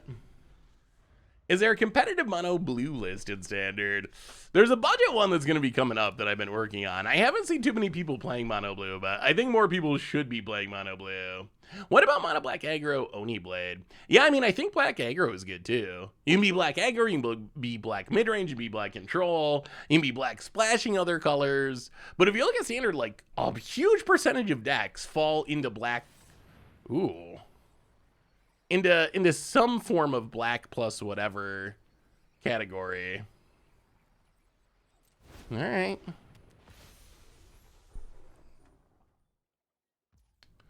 So opponent wraths away our Blood Tithe Harvester.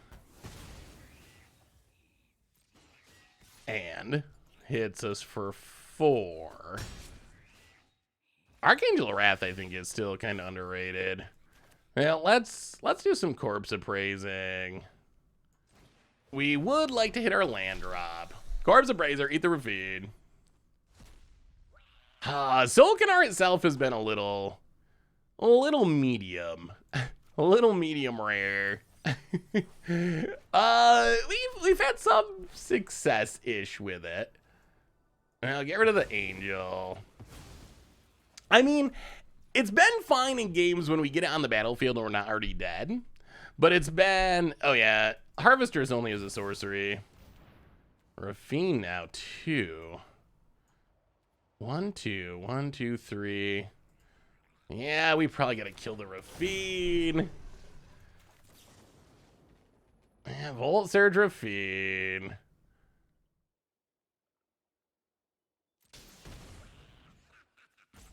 Sack a blood token.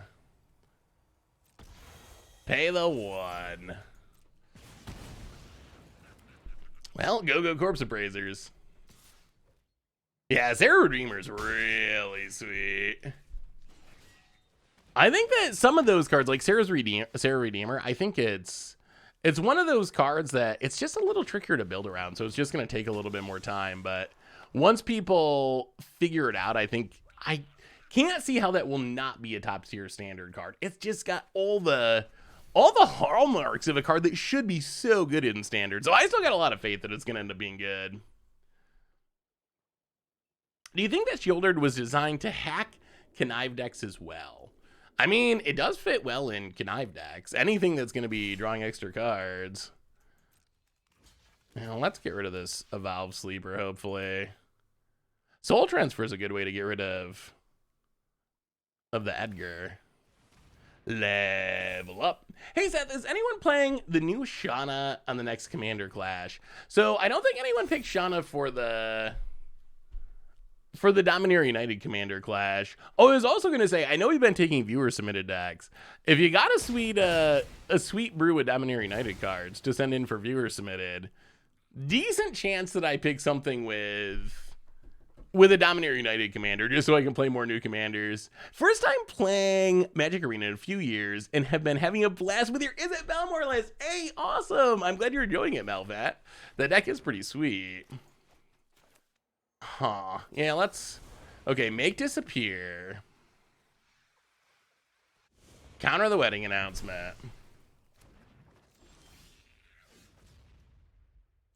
Well, this is actually kind of sweet.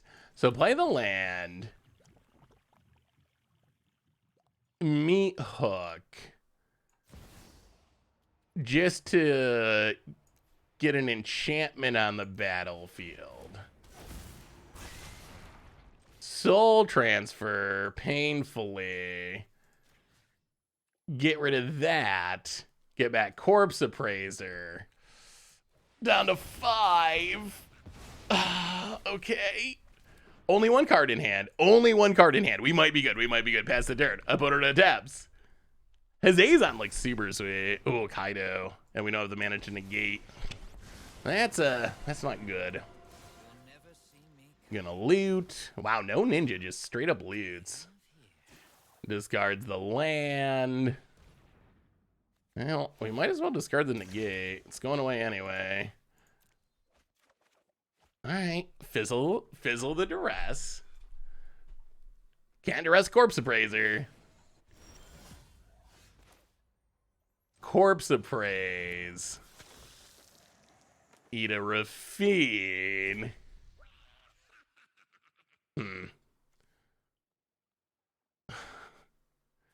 Well, I guess we take Infernal Grasp. This has been a pretty close game. Opponent. Why'd you double block the Sleeper Agent? So we wanted to double block it because if our opponent, well, there's not really any downside to it. And the upside is if we single block it and then our opponent has a removal spell, then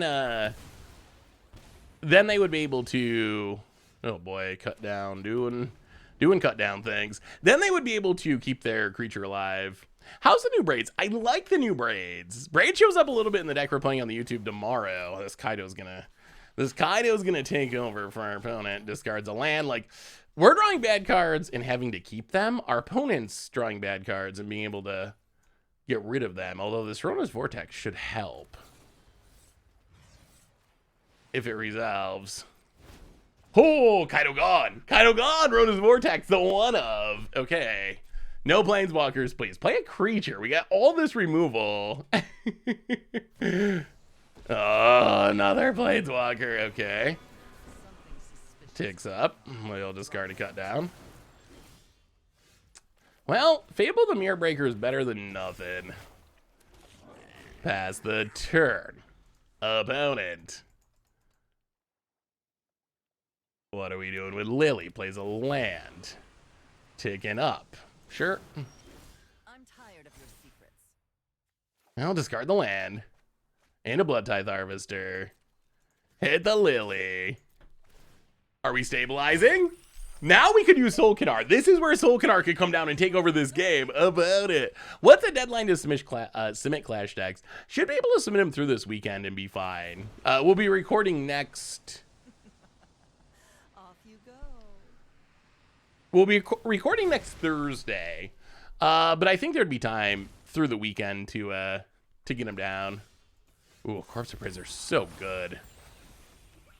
The card advantage of Corpse Appraiser is just keeping us in this game. Well, Corpse Appraiser. Opponent. Eat the Evolve Sleeper.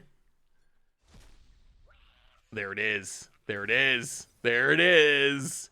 That Sol'Kanar hit the Lily. I think our opponent has a counter, but... Okay, it's an Infernal Grasp. That's fine. That's fine. That's fine. It's Swamp King time. It's Swamp King time. Lily down. Here it is. Empty board. Sol'Kanar. Drain you. Back up to 7. Wedding announcement. That keeps our opponent alive. Just barely. Just barely. Oh, wait. No, it doesn't. Ottawa. Taking a trip. Bouncing the token. Smashing him with a Swamp King.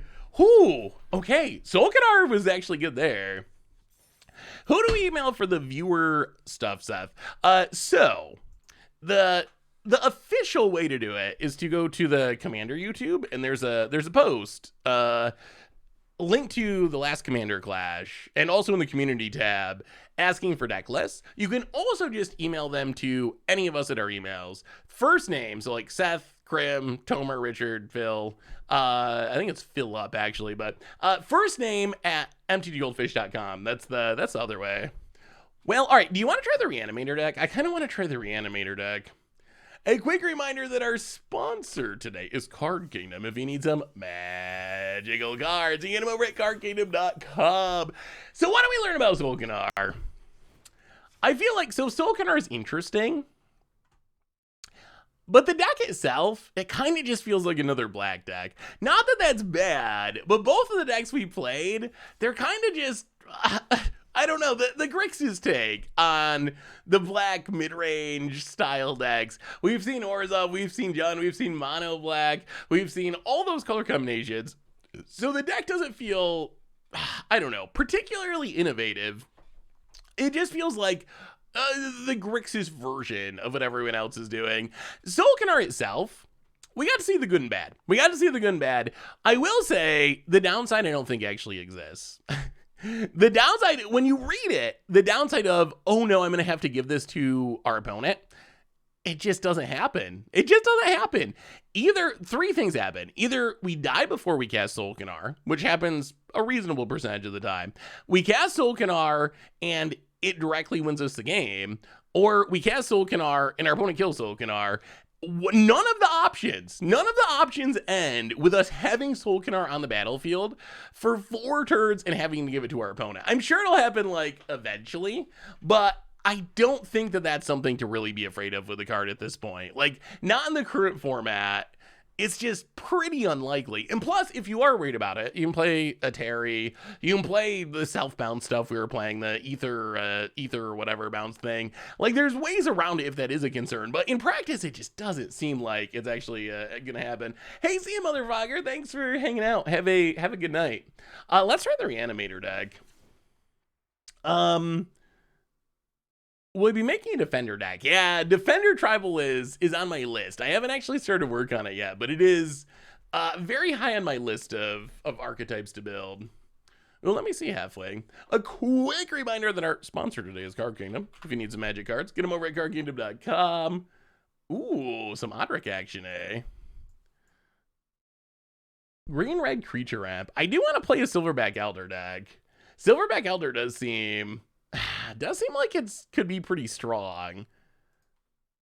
If you can get it to stick on the battlefield, like, ooh, how has Sprout Goblin been?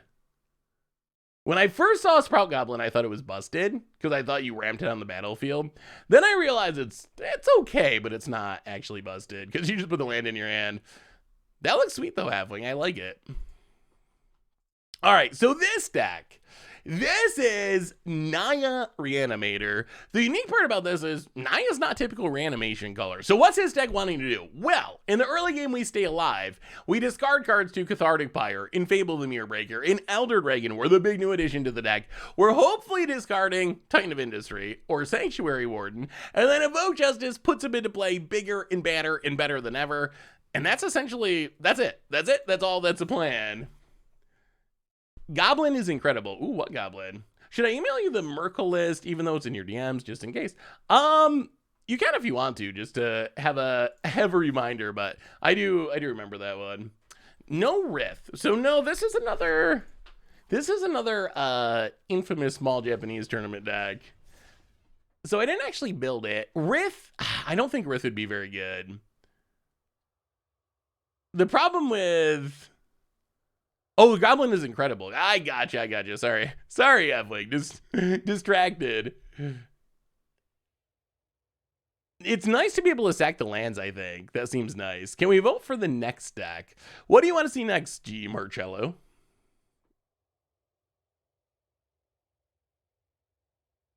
One of those days, I hope you watch or play competitive Pokemon. All the Magic archetypes exist. Ooh. I don't know. I just don't know anything. I know so little about Pokemon. It's hard for me to imagine taking the plunge. Is there...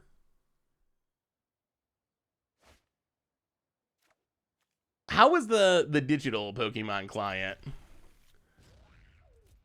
I am excited for the first Bills game tonight. Interested to see how good Elder Dragon War is. It seems like it should be reasonable at least. Ooh, Enchantress. Well, there's a Titan of Industry to get in the graveyard. I mean, we're not that far away from getting it. Oh, is our opponent also playing this? Did everyone stumble upon these lists at the same time?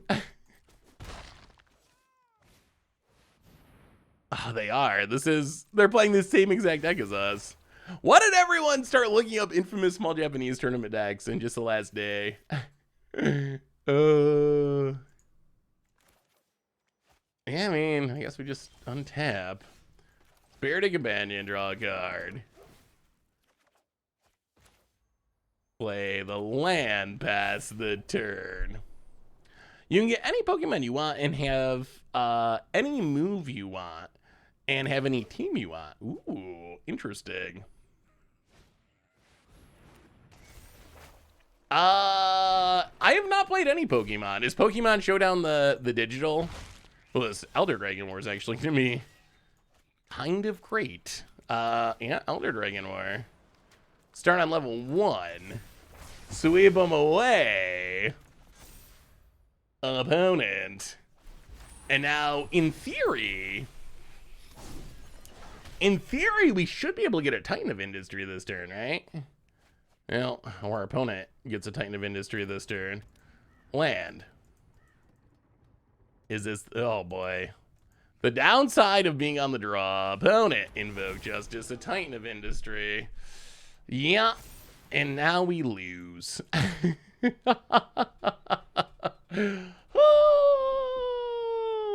best part is it looks better than on Moto. Better than Moto. Ooh. Yeah, I'll have to check it out sometime. Yeah, we're just dead, right? 9. Yep. 9, 13, 18. Well, the lesson is that's why you don't lose the die roll. That would have been our turn 5, roughly, if we had played first. Oh no, there's no way of interacting with this. Why didn't you jump block if you're gonna sweep? I honestly thought that this only hit your opponent's stuff, but apparently it's not that good. It hits your creatures too. It only hits your opponent for damage, but it hits everyone's creatures. Huh. Well, I mean, I guess like Curse of Silence, Anointed Peacekeeper, I guess is what we're doing. Cathartic Pyre does nothing. Yeah, I mean, I guess it's that. Run it like that. Sol'Kanar, it wasn't great. I mean, ideally we just win because we get to play first. We'll see if it actually works out that way in practice. I don't know about this Windscarred, Craig. I guess the deck's just like super desperate to have white mana for Invoke Justice. I wonder if Naya, do you think Naya's the best colors? There's so many good reanimation spells. Maybe we don't need to play Windscarred Craig and Invoke Justice. Hey, what's up, James? How are you? Good to see you. Good to see you. Well, all right. I guess our opponent's also having the the same tap land questions. Well, Annoying Peacekeeper, yeah.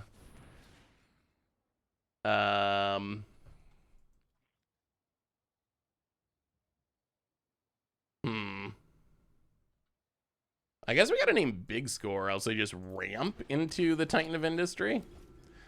Pass the turn. Ooh, Fable the Mirror Breaker. That's a good one. Well, Elder Dragon War. This time we get to keep our creature. Kill it, hit ya. I'm doing awesome with Abzan Angel Walkers. Ooh, what's your deck look like? Would you like to check out my budget 12 rack deck? I would love to. Rakdos 12 rack. That looks sweet. I mean, the rack is a pretty fun archetype. We've had some sweet budget 8 rack decks in the past, or 12 rack decks. I like it. It's cool to see Lightning seeing play. The one piece I think that's always tough to replace in budget 12 rack is just Ensnaring Bridge. That's the big one. Well, discard.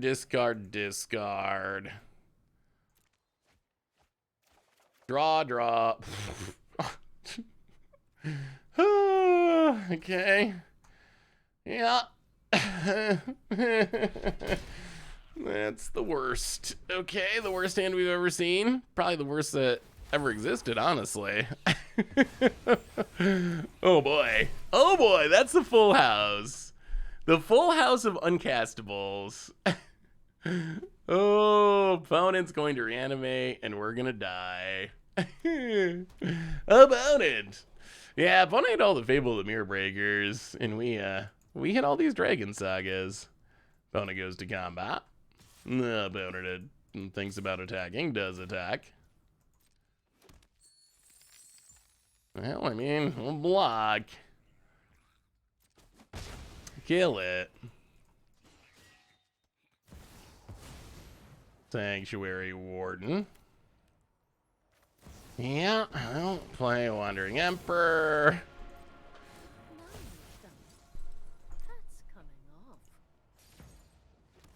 I'll make a 2/2. Oh boy, that's not a land. That's not even close to a land. Well, I guess it's close to a land, but it's definitely not a land. Well, Restoration of Vajano. A very expensive land. Get the blades past the turn. Yeah, opponent's just going over the top of us. Are there any plans for Defile decks? The Green Defiler should be a blast with elves. Yeah, we haven't really played any Defilers yet. We'll have to build some geez, that's pretty good. We'll have to build some decks around them. How about it? Gonna get in. Sure. Draw a bunch of cards. Yeah, so I haven't really built many Defiler decks yet. I think you gotta be some sort of monocolor deck to really make it work.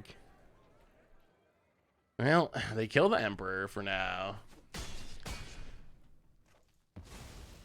Sanctuary Warden's looking pretty sweet for our opponent. Yeah, this is like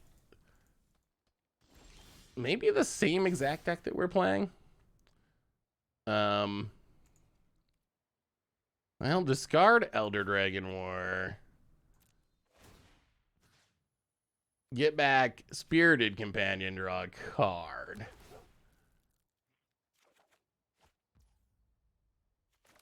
Wandering Emperor. Get rid of the Sanctuary Warden.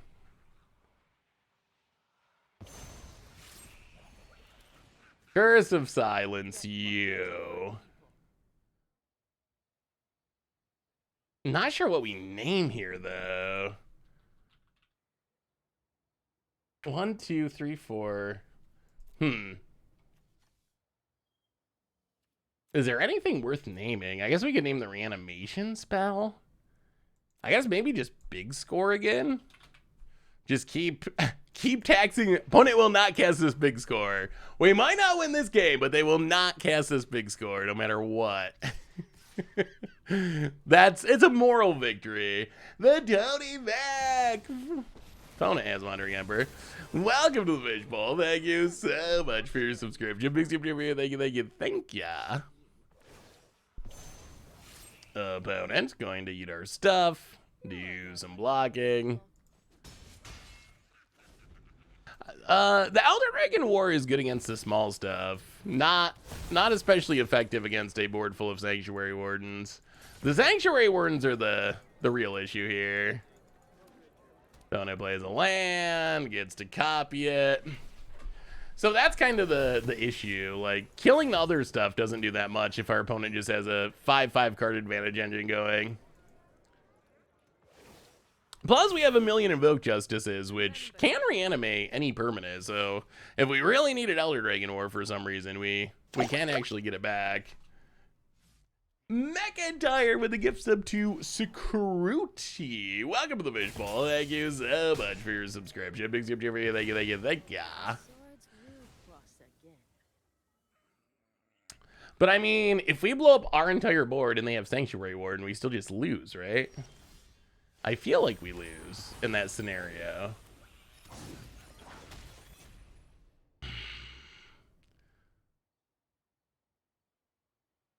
Like if we get the Saga here, our opponent just rebuilds. They just rebuild their board.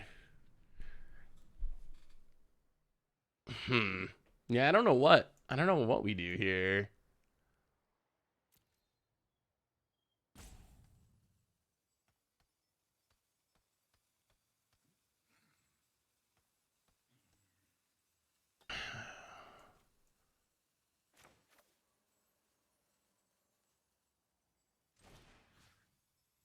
I mean, we'll try it.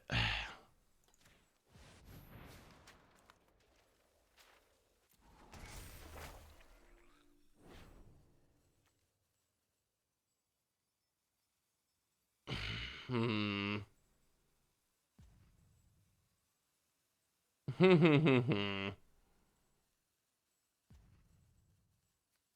right, well.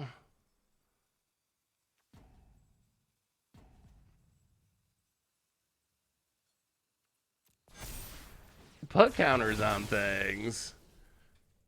Actually, do we have enough? Oh, wow. Okay, that was better than I thought. All right, I was kind of underestimating how much damage we could deal there. You're right. The reanimation with Evoke Justice actually was really good there because of the counters. Actually enough to have lethal. That was pretty good. Invoke Justice counters actually were super relevant there. Wow, what a weird mirror match. Sanctuary Warden's a good card. It definitely is. Didn't know y'all made site super upload friendly. Oh, is it?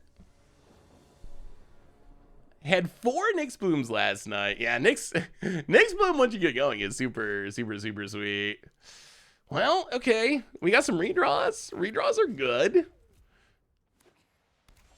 Well, land go. About it. Yeah, the Dragon War was pretty good there. Maybe the Sagas. I mean, really, it was invoked as the Invoke too. It's interesting to see how much impact the Invoke cycle has had. That whole cycle, like the red one has seen a bit of play. The white one is the key card of this deck. See what they name. Maybe one of the 3-mana sagas, I assume. About it. The green one is seen play. The black one sees play. That entire cycle. The entire cycle is just doing work. Well, get a plains. Pass the turn. Who gets to reanimate first? About it.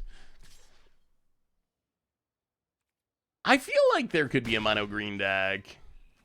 Blue is the one that has not seen play. I would say that's the one that has seen the least play. I think I've seen it in the sideboard on a couple of times in like fringe decks, but yeah, let's just ramp. Discard a Windscard, Craig. Get it back. Play our own Peacekeeper. What do you got, opponent? What do you got? Yeah, stealing artifacts could be relevant in the future for sure. I wonder if it could be worth it in like the blue tempo decks. Green is just weak now. Yeah, maybe green is just not good enough. I feel like, can we not build a good mono green deck? I feel like we could build a good mono green deck. Do we really not have the pieces? Opponent discards.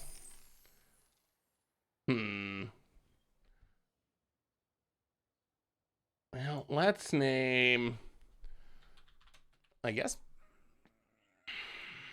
Big Score? Maybe Fable's better.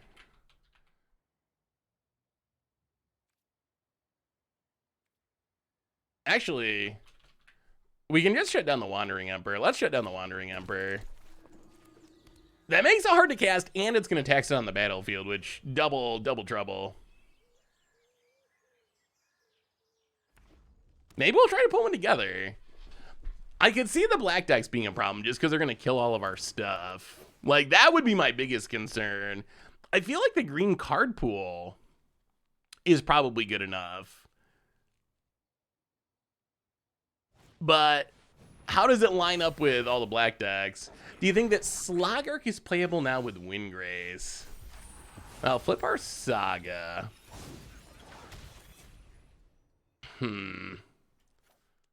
Well, yeah, let's finally Fable the Mirror Breaker. Get it down. Play the land. Pass the turn. I mean, I think you could build a super fun Sloggark Windgrace deck. You do got to be in 4 colors. And you also would have to definitely be a graveyard-centric deck. Most of what we've seen from Windgrace so far is people just, kind of like we were playing Sol'Kanar earlier, just like, I'm playing a Jund mid-range deck, I'm going to play a little bit of graveyard stuff and so throw in Windgrace. I think you'd actually have to be, like, pretty dedicated to the graveyard plan to make it worthwhile. All right, Sanctuary Warden, grows the dorks. Well, opponent being the one to get down the Invoke is definitely frightening. Gets in.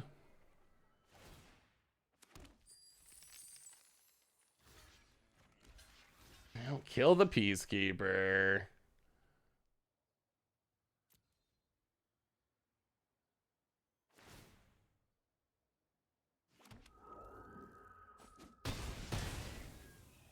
Drop to 13.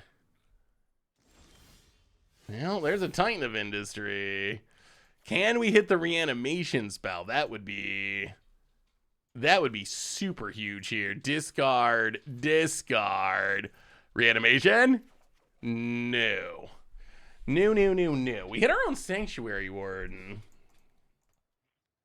Well, Spirited Companion, draw a card.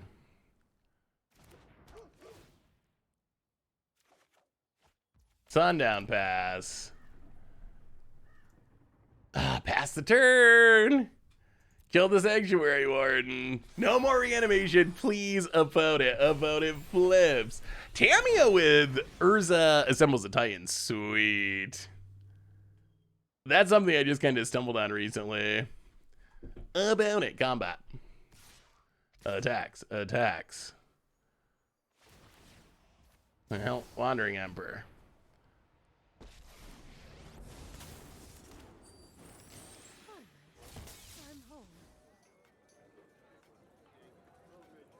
Wait, why? What is... Oh. This taxes us? Wow, it does. It taxes... What a weird... Huh. So it only taxes your opponent casting it, but it taxes your copies on the battlefield? Well, that's kind of wonky. All right, well, block and block. Yeah, it half hits you apparently. I guess I stopped reading the text the text in depth once I got past the first part where it wrecks your opponent. Wow, another Sanctuary Warden. Well, now that that's dead, we get to get rid of the Sanctuary Warden, gain some life. Opponent, Sanctuary Warden. And they got the Kiki, so this, yeah. This looks familiar. Okay. Well, we can just hardcast a Titan of Industry.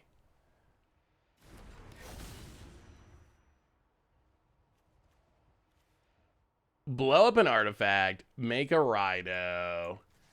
Get rid of the reflection is huge. So no copying. Tick up. Put a counter on Spirited Companion. That was big. That was big. Pass the turn, no attacks. Oh, did I not update the deck list? This is the Naya Reanimator deck we're trying at the moment. Yeah, it can also block the Sanctuary Ward. I mean, Titan of Industry, it does trump the Sanctuary Warden. It is the best thing to cheat into play. All right, opponent land. I assume they're gonna have their own in a minute. Big score. Yep. Oh, they don't have a Titan in the graveyard though. 1, 2, 3, 4, 5, 6, 7, 8. I mean, we're not in the worst shape at the moment. Cathartic Pyre kills our Kiki. Passes. Ooh, Elder Dragon War. Ooh. Okay. Well, what's our opponent at? They're at 20. That's a lot. And they have this Wandering Emperor. Well, in that case, let's Sanctuary Ward and draw a card.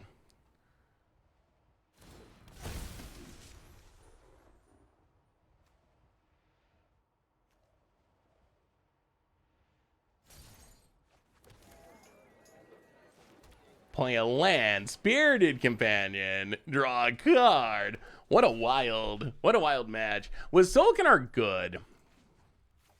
We had a couple of games where it was good. We did have a couple of games where it was actually good. I would say overall it didn't feel that good though. Like it was fine, but was it better than just like a Shieldred or something? Not consistently. All right, opponent, Wandering Ember.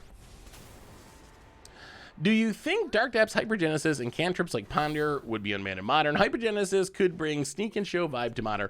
Oh yeah, we were going to talk about that. I forgot. I even pulled up the Modern ban list, and then we got distracted. So, Dark Depths, no. I don't think we want Dark Depths in Modern. I think it would just be too consistent and fast at what it could do. Especially, you got Urza Saga to get Expedition Map, to get it set up. You got Vampire Hexmage. Yes, it is true that there's more ways to exile a Merit Lage, but if you've ever seen a lands deck that's playing the Dark Depths combo, they're very good at just reassembling it. So I don't think I think it would just be too fast. I think it'd be too fast and too consistent for where Modern is at, even current, more powerful Modern. Well, I guess we Peacekeeper them back. See what they have in their hand.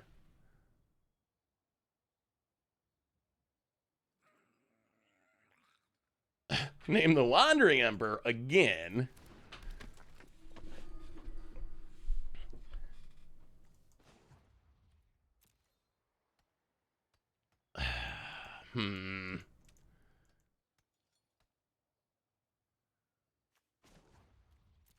Tick up.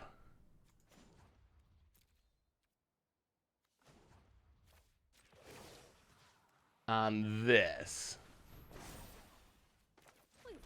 Elder Dragon's War. Start at the beginning.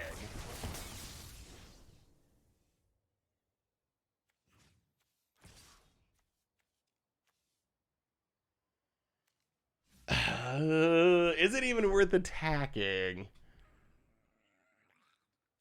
Probably not.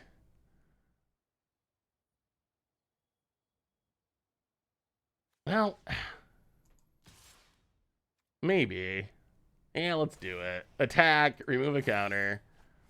A Fable of the Mirror Breaker. Opponent blocks. This is the weirdest matchup. This is Boros, or Naya rather, Reanimator against Naya Reanimator. The Naya Reanimator mirror. Yeah, it might come down to who decks first. I mean, we have a lot of reanimation spells. We haven't cast a single invoke yet. Our opponent, I think, has already cast one, right? So the fact that we survived our opponent casting an invoke is good news. Bona goes attacking.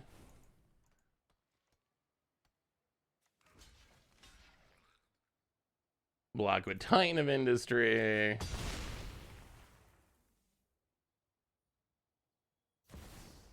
Oh, opponent has Titan of Industry. Okay. Okay, game on. Where's our invoke? Where's our invoke? Opponent makes Rhinos, puts a shield counter. Wandering Emperor. Well, discard the land. Do we want to discard Fable? Yeah, let's just discard the land. Ooh, Sanctuary Warden. That's pretty decent.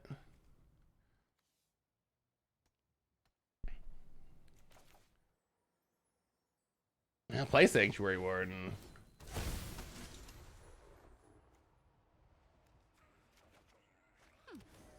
Play Fable, the Mirror Breaker. Pass the turn. We are down to 10, and our opponent does have a Titan of Industry with a shield counter on it.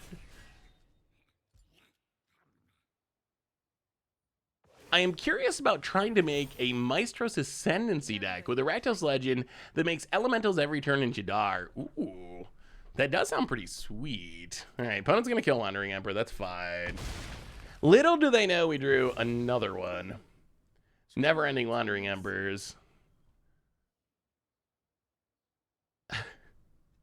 About it. What? This is just such a weird grindy game.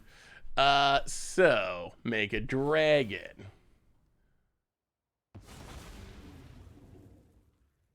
Do some discarding. Would really love to find an invoke. Go to combat. Attack Wandering Emperor. Remove a counter. Another Warden. Opponent. Lets it go. Still have much to learn. Well, Fable the Mirror Breaker. Go. I mean, hopefully this Wandering Emperor is gonna carry. Opponent, Wandering Emperor. Doesn't got mana to activate it though. Cannot activate it, runs it out. We can activate ours. About it. We got the tax covered. We got the tax covered. That's on Invoke Justice. Gonna take up on the Rhino. Sure. I mean, we can pay the tax, exile the Titan of Industry, and that's a huge swing. Wandering Emperor. Eat that Titan of Industry out of here to the exile zone, and opponent scoops it up. Wow, at 20 life. We ground him out. We ground him out. Yeah, Maestro's Ascendancy, the whole Ascendancy cycle, I was so hyped for when it was spoiled. I was so hyped for. And it really just hasn't done much. But I think it's worth reevaluating. Like, that's one of the upsides of rotation. Like, when rotation happens, the format's smaller. So many sets leave. So many cards leave. It's finally the time to reevaluate that stuff. I have seen a couple people play the Rakdos Legend. I haven't seen it ever be super impressive. But I think that synergy sounds pretty sweet. Bumping the Bolos combo list. Limited by wild cards, but how can I improve it? Infinite Bolos. So, Aid the Fallen, Elder Spell, Thought Eraser. So, how can we improve? So, the first thing that would jump off to me is just trying to maybe lower the curve a bit. I think my main concern, like Ravenous Chupacabra, I love Ravenous Chupacabra, but considering we already have a lot of fairly expensive planeswalkers, I might replace Chupacabra with just a 2-mana, 1-mana type removal spell. Because I think the biggest challenge of the deck is going to be... We can try building... Let's do this game and then we'll try building... we can try building mono green if you want. I think the biggest challenge of the deck is going to be just staying alive. So I would focus on your interaction. 1 mana, 2 mana, maybe 3 mana. So the game plan will be first turn, second turn, maybe third turn, kill your opponent's stuff, hopefully stabilize so the board's pretty empty, and then start playing the Planeswalkers and trying to get the Infinite Bolos's combo going. Which, I mean, it takes a few pieces, but it's super hilarious when it works. Like, it's so cool to see just an infinite board of Planeswalkers. So that's what I would do with it. I think you're on the right track, though, in general. I would just try to, like, cut the Chupacabras, lower the curve a little bit. Unsure how important, like, Shalai is for protection or whatever. Like, maybe that's something that it could go, but... One Naya deck from MTG is Rith Liberated Primeval Decent. So I built a Naya mid-range deck that had Rith in it. We haven't actually played it. We haven't actually played it yet. Although we probably should. I think the real question with Rith is... How often can you get the dragon the turn it comes into play? If it's just Rith, it's not very good. It's actually, like, pretty actively bad, I would say.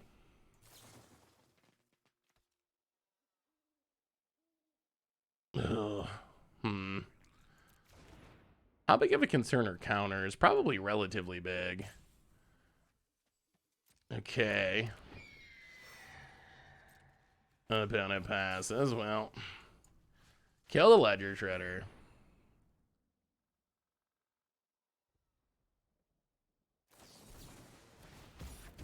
Yeah, there's the counter. Whoa, negate discarded. Golly. Well, okay, Restoration does get us a land at least. Not pretty, but it does work. It works. Play the land, pass the turn.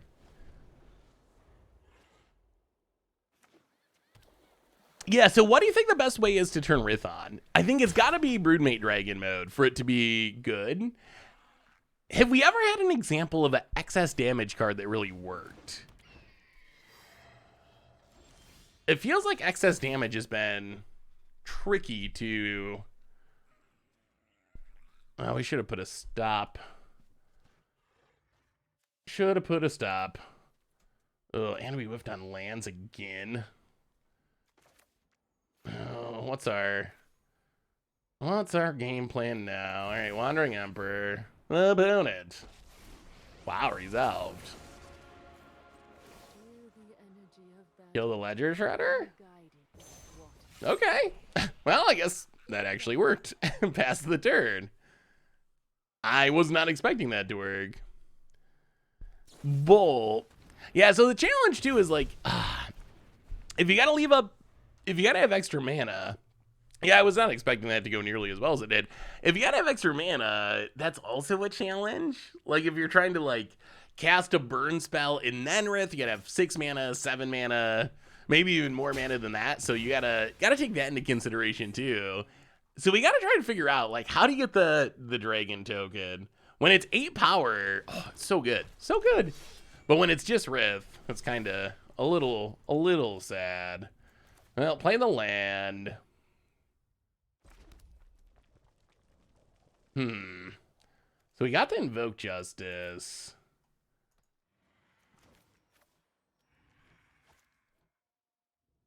Yeah, let's just pass. We're gonna keep playing it patient. We're gonna play it patient. We're still at 20. We got a Wandering Emperor. Titan Industry is gonna be coming pretty soon.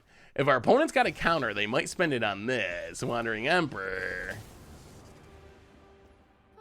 Snipe your Tenacious Underdog.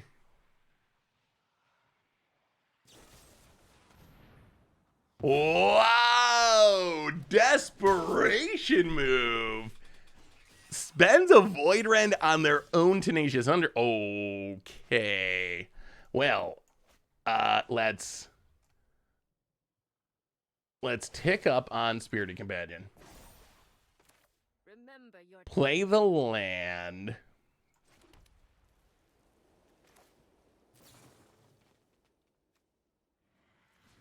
Kill the Ledger Shredder. Elder Dragon War. Level 2. Discard Titan of Industry. Set up for the whammy next turn. You know what? No attacks. We'll stay back. We'll stay back and play defense.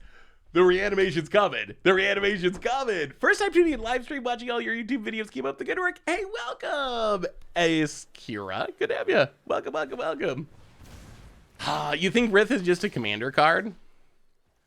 I mean, maybe that's the goal. Dyphon handing out a bunch of gift subs. Darken, Lopeyak, Nerapus, Tangerine, and also Fleeway. Welcome to the Fishbowl, and thank you so much to Dyphon for handing out the gift subs. Big scoop cheer for you. Thank you, thank you, thank you. Well, opponent's probably feeling kind of good about where they're at, but that is about to change. Invoke Justice. Titan of Industry. Make this dragon big. Make a Rhino. Shield counter on the dragon. Play the land. Tick up for first strike on the dragon. Pass the turn. And that's an impressive board. That's an impressive board. I think Rith could work in standard, but we need a Chandra Torch of Defiance. I think that is the best solution. Damage that's sitting out on the board. Although I will say, like, Planeswalkers are a way, your opponent having Planeswalkers seem like a pretty easy way to get some excess damage. So I could see maybe the meta just like, is Planeswalker heavy enough that it could work? It doesn't seem impossible. Like if your opponent's gonna have Planeswalkers around, you just need creatures to kill the Planeswalkers and you could potentially get there. Ooh. Well, I guess 2 can play at the Wandering Emperor game here. About it. Wow, I'm gonna snipe the dragon? Okay. Snipes the dragon. Does a little blocking. Gets a little hurt. Well, Sanctuary Warden. Do you think Sanctuary Warden will actually be good in standard? Down to 12.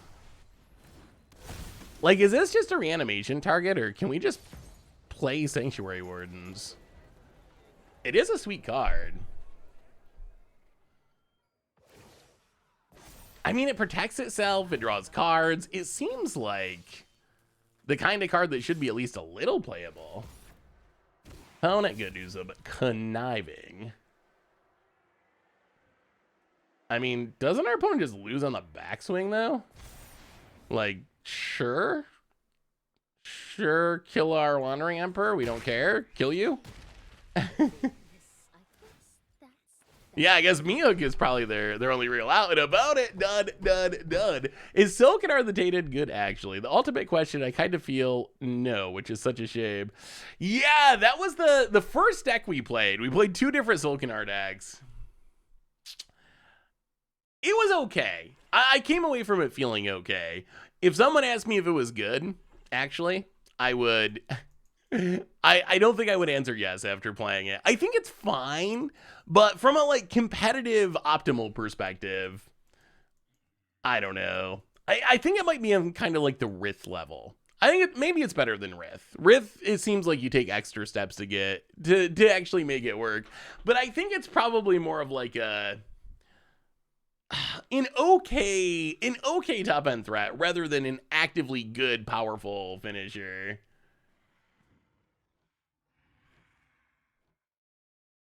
One of my new favorite synergies is just Tamiyo Urza's saga. Not Urza's saga. Urza Assembles the Titans, which is a saga. So I guess it is technically Urza's saga, but not Urza's saga. But I was just messing around with the Planeswalker deck, and you can Urza Assembles the Titans. get double Planeswalker activations, use Tameo to exile and reanimate it essentially, and then get double again Planeswalker activations, and things just, it gets so out of hand.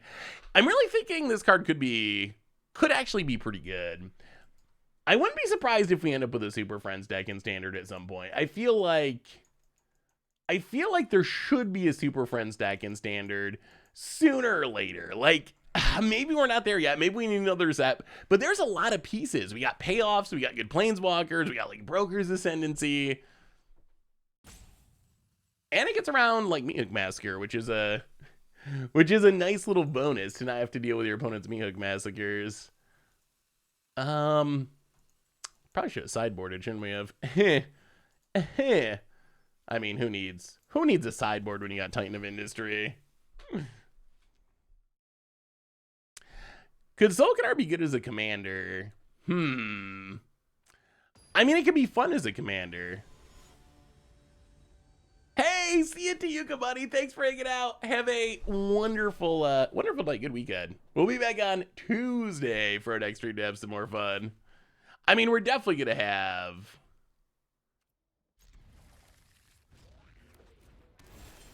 We're definitely going to have a lot of good artifacts, I think, once we get to the next sets. Like, there's no way we're not.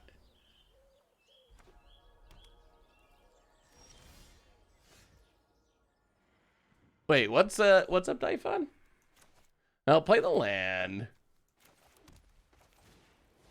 Spirited Companion.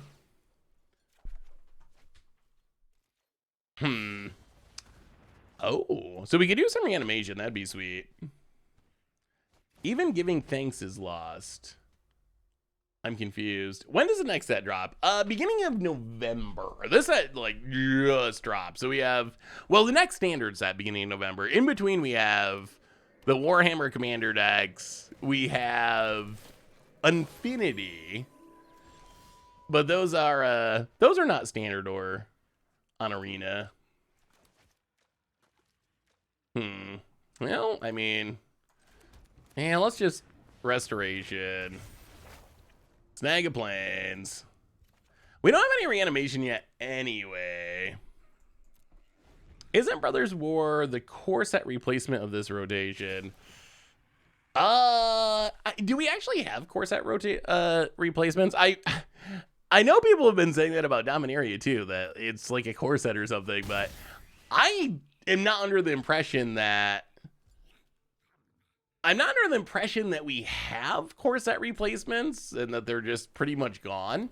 So I don't know, maybe I'm thinking about it in the wrong way, but that's my thinking, is we just really don't have core sets anymore. So I'm not expecting Brothers War to be like powered down to be like a core set or anything. I think it's just another set and we just don't do core sets. What would I be doing if Magic didn't exist? It's a good question. I mean, so I'd like to say I'd be a rock star playing arenas, obviously. Tonight I would be at Madison Square Garden with my band. But seriously, I think that the most likely thing I would be doing would be,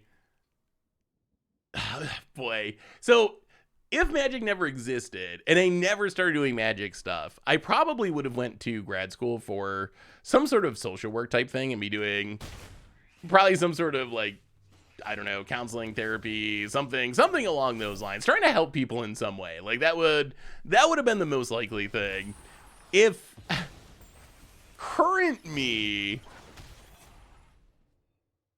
suddenly didn't have Magic existing, since that time, since I've been doing Magic, I've become much more interested in like economy and statistics. So I could see myself doing something in that realm, some sort of like data analysis or something like that, because I just find that really interesting. Since I've gotten more and more interested in that since I started doing Magic stuff.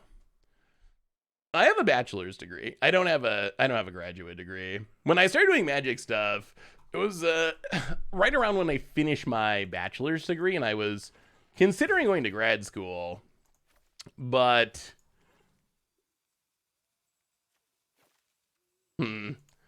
Maybe we just try not to... Maybe we try not to reanimate because this glutton, and we just try to win fairly. Get in, make a treasure, hit ya. So yeah, right about when I finished my bachelor's degree is when I was considering going to grad school, and then I started doing Magic stuff, and I really enjoyed it, and it kind of worked out. Like, I enjoyed it, and it kind of became a thing other people enjoyed. So I just kind of always kept putting off the possibility of going to grad school, and now I think it's unlikely. Like, at this point, I really like what I do. Wanted to pop in and say hi. What do you think of the Life Gain Panharmonicon deck? Oh, hey, what's up, Ricky? Thanks for swinging it. The Life Gain Panharmonicon deck looks super sweet. I like the idea. I don't think I've ever played a full-on Life Gain Panharmonicon deck. I played so many Panharmonicon decks, but that's a style of Panharmonicon that even I have not actually played before, which I'm impressed you found a way to make a Panharmonicon deck that I haven't played, because I've played so many. Did you start Magic content working for Richard? So honestly, I started Magic content just for fun. Like, I started Magic content probably a decade ago now. Just like, I was doing like EV calculations for the newest set, just for myself. Like, oh, how wrecked am I gonna get? How wrecked am I gonna get if I buy a booster box of the newest set? Like, am I gonna lose a ton of money?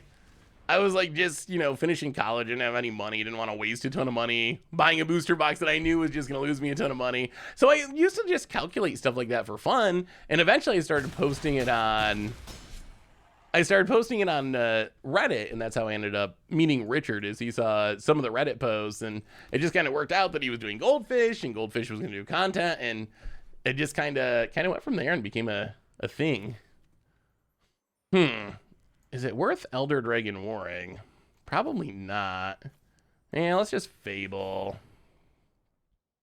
Did I see the new Magic Aids deck looks sweet? I didn't. I don't think I did. What is the new Magic Aids deck? I haven't. Oh, is it the Enigmatic Incarnation deck?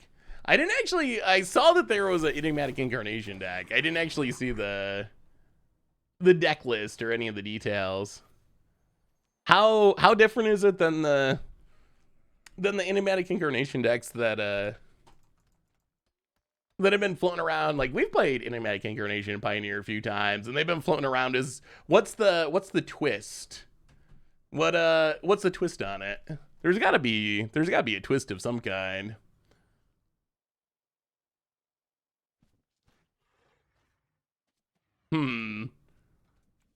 1, 2, 3, 4, 5, 6. We're kind of just winning, right? Let's just pass. We're kind of just winning by building a big board. Maybe we don't have to. I mean, they're gonna have to meatball at some point, and they meatball, and then we follow up with hopefully Titan of Industry. And we'll block. About it. Is Panharmonicon a mechanic? Banding. Ooh, depopulate, eh? Alright. Yeah, that works. So opponent sweeps the board. Well, let's make some 1/1s. Untap. Discard.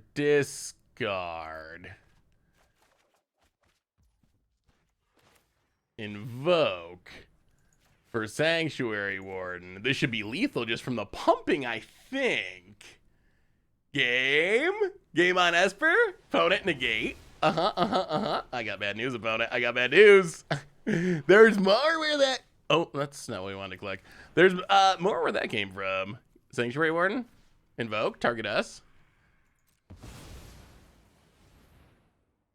Got another one. Whoa! All right, opponent found a way to stay alive. Negate and Spell Pierce. Wow, what are the chances? Ledger Shredder, vote of asses. Well, flip the saga. Spirited Companion. Draw a card.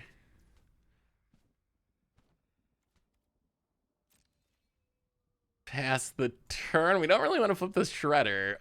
If our opponent gets back in this from here, I'm going to cry. Void Red. I can't believe they got back in this. Desolation Angel and Legacy. Ooh, Desolation Angel is a sweet card. Do you think we should do more... Do you think we should do more Legacy against the odds? I think that's actually an interesting question. I've always wondered if we should do more, because Legacy, like, has a huge card pool. So, like, there's good news and bad news. The good news is Legacy would give us a bunch of new cards that we've never played before that we can make against the odds decks out of, which would be pretty sweet. The other side of the coin is... if you're going to compete in Legacy, if we want our cool thing to happen, you got to play a bunch of the good cards, too. Like... Legacy is just too powerful and too fast to not be able to play like the Force of Wills and like the Brainstorms. So I think that the Legacy against the odds would be like kind of built off the base of the good Legacy cards, and then you'd be trying to pull off the cool thing that your deck wants to do. But I don't think you could just like go full on jank and eschew all the good cards and ever have your deck do its thing. I would be down for that.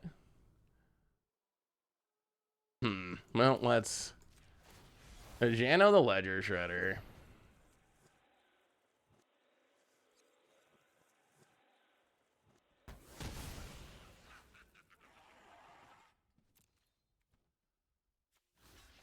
Block the token. Opponent's got one card. That double counter turn is keeping our opponent kind of in this game. Opponent passes. What do we have to get back? I guess Spirited Companion. Well, discard the Mountain. Get back Spirited Companion, draw a card.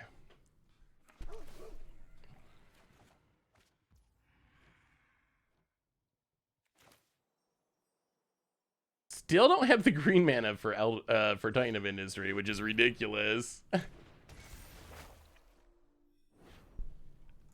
I mean, that's kind of how Thraben you or Bosch and Roll or people like that do it. A lot of the decks are like a somewhat decent Legacy deck that has a unique combo in it. At least the ones that I've seen. That's kind of how I've seen them. Like decent Legacy shell with interesting card or combo, like a unique way of trying to close out the game or do a cool thing. Like the like giving your opponent infinite turn deck.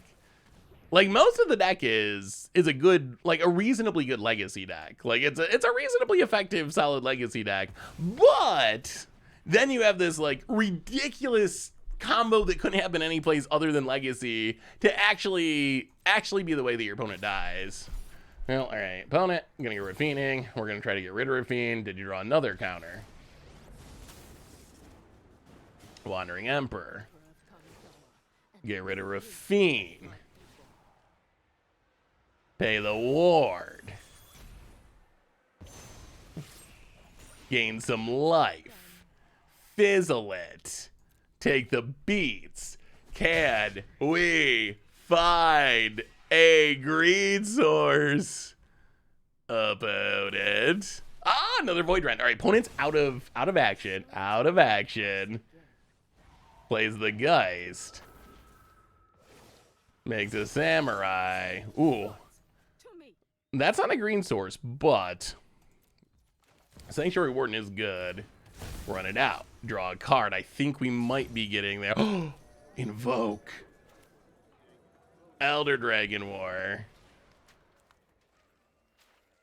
Start at the beginning. Sweep them away. Opponent. Untaps.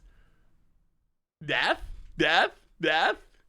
Going back to look at Pokemon competitive battling, and for you to go from not understanding it at all to understanding individual values, efforts values, stat distributions, moves, type effectiveness, secondary chances, immunities, entry hazards. That sounds that sounds like a lot. That sounds like a lot to actually pick up and learn. Those are a lot of words I've never heard before. About it.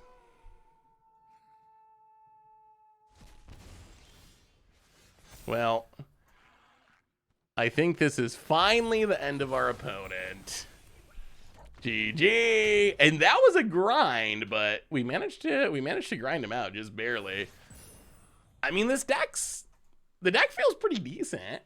If you like reanimating stuff, so I don't think we're gonna build mono green today. Let's do one more. Let's do one more with Naya. Let's just play this. But we will try building mono green at some point. What? Okay, here's a pseudo against odds poll for you.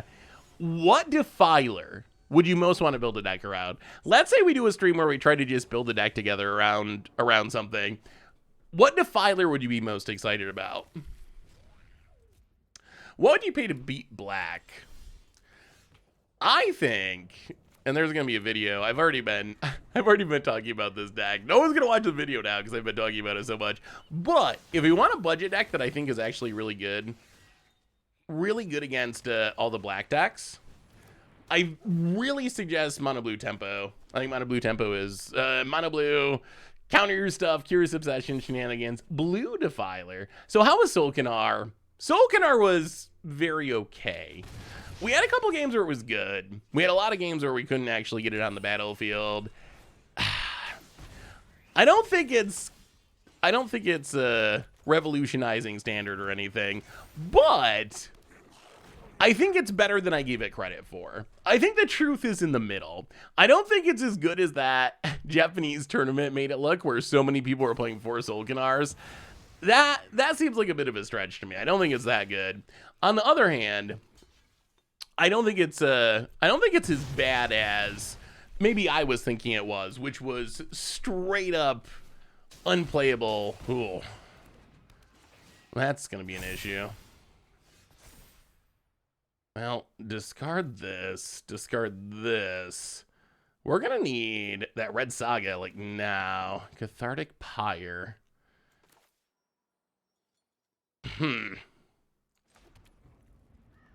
I'll play the land. Oh dear. Yeah, this broker's ascendancy is adding a lot of power to the battlefield with double join the dads. Are we losing to tokens? Did the cam die? I don't know why this camera the last couple days has been doing it. Hang on, I can fix it. I'm working on my ventriloquism.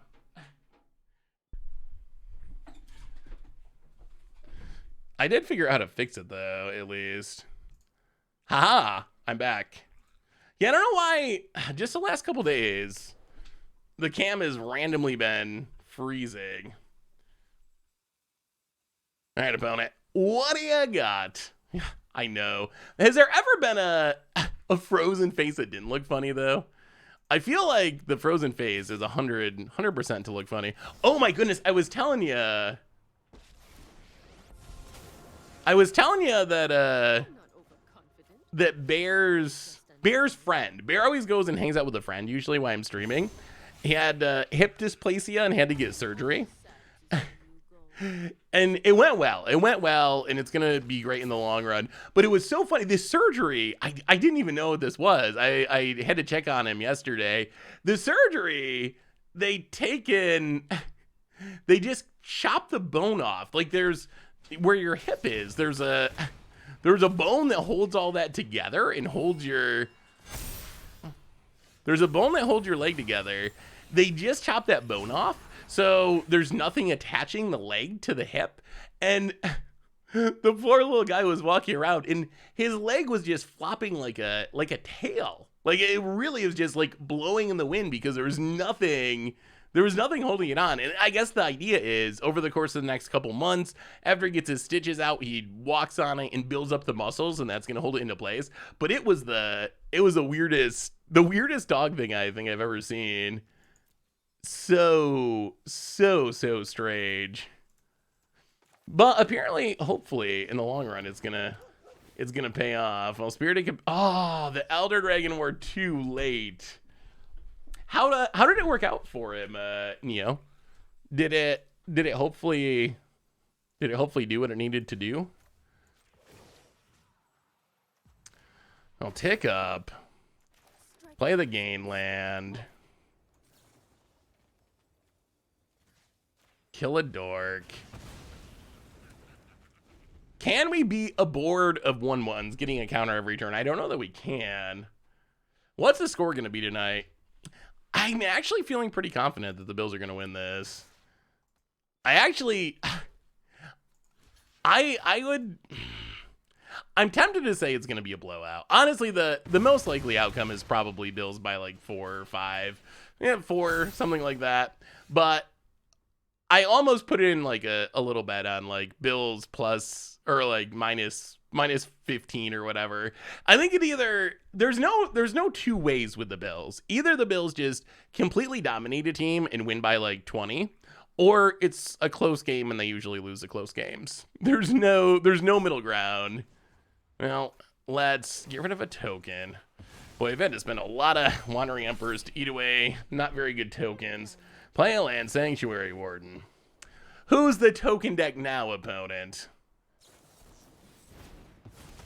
Well, apparently still our opponent. All right, opponent untaps. Yeah, that's a blowout. Oh, that's good. I'm glad it's helping. I guess with Bear's friend, it was just a genetic thing. He was born with some sort of hip deformity. Yeah, the invoke might be enough here. This reminds me a little bit of a deck that you shared with me, Halfwing Steed, where it's except you were playing what the world spell too, right? Well, let's all right. Invoke back Sanctuary Warden.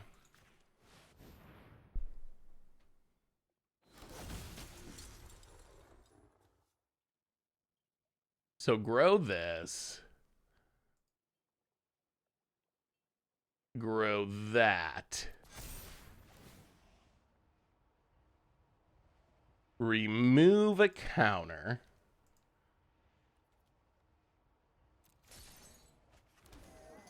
Play the tap lad. I mean, hopefully this will carry with reflections, copying Sanctuary Warden. All right, opponent gonna make even more 1/1s. So many kids. I mean, we got bodies now, though. We got bodies that can at least slow them down. Yeah, no, you can remove any counter from any creature. Any counter from any creature or planeswalker. Ooh, Tamiyo. Okay. Let's see if our opponent goes after... It goes after Reflection. So we'll copy Sanctuary Warden. Remove a counter from it. Oh, Titan, but we, again, don't have the green mana. Okay. Opponent passes. Titan, but we don't have the green mana.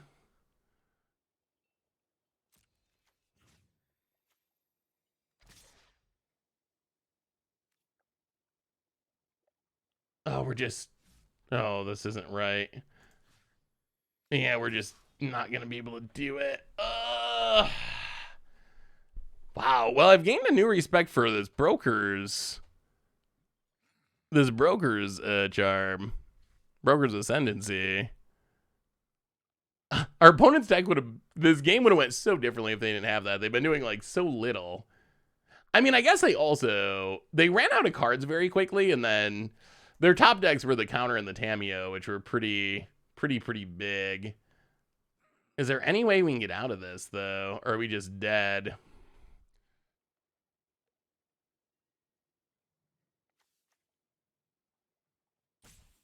So we hit the Tamiyo. We block. I guess we live. All right. I'll remove a counter.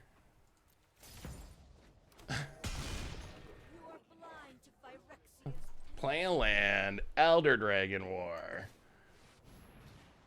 Level 2.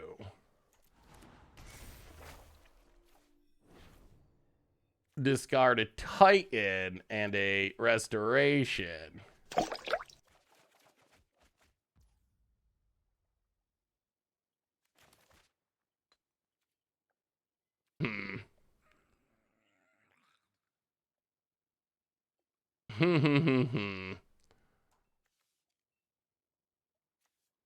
All right, pass the turn. Debs. Debate, bro. Big game tonight for the Bills. I'm a big Micah Hyde fan. Is a Iowa love. Yeah, I'm hyped actually. I actually get to watch some Bills football for the first time in a while. About it. It should be good. That's the rest of my night. After we finish the stream, hang out and watch the first Bills game. The opponent goes on a big attack. Yep. I mean, we're not literally dead. We're not in great shape, but we aren't literally dead. We have a new donation from Known Vecta, $5 donation. Hey Seth, how come we haven't seen anyone trying to use Fell Stinger for Shieldred to burn people for 6? That does sound pretty funny. I think so far, Shieldred has just been such a strong standalone card.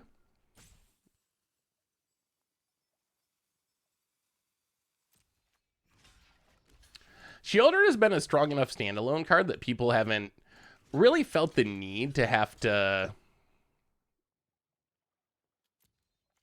try to like combo with it to make it good. So I think that's part of it. People are just like, we don't need to do that. But I do think you can like go deep on Shieldred. I think it'd be super fun to try. Like that's the kind of deck that I would enjoy building. Found it. Yep, make some more dorks. Titan of Industry that we still can't cast. Well, kill the Tamiyo. Remove the counter. Hit ya. You cannot unwrite what has been written. Sanctuary Warden. Remove a counter. Play a land restoration of Fashano. I wonder if there's a way to get more green mana in this deck. I feel like we've had a lot of games where we're like, Titan of Industry stuck in hand and we just can't actually get on the battlefield. I also wonder, maybe we should have, could we ignore the Tamiyo? Should we have just been going into our opponent's face? I've been screwing around with blue-red Pyromancer deck with Belmore and Pioneer Thoughts. I think that Belmore has a lot of potential in Pioneer. Found it. Attacks. Well, I mean, block you.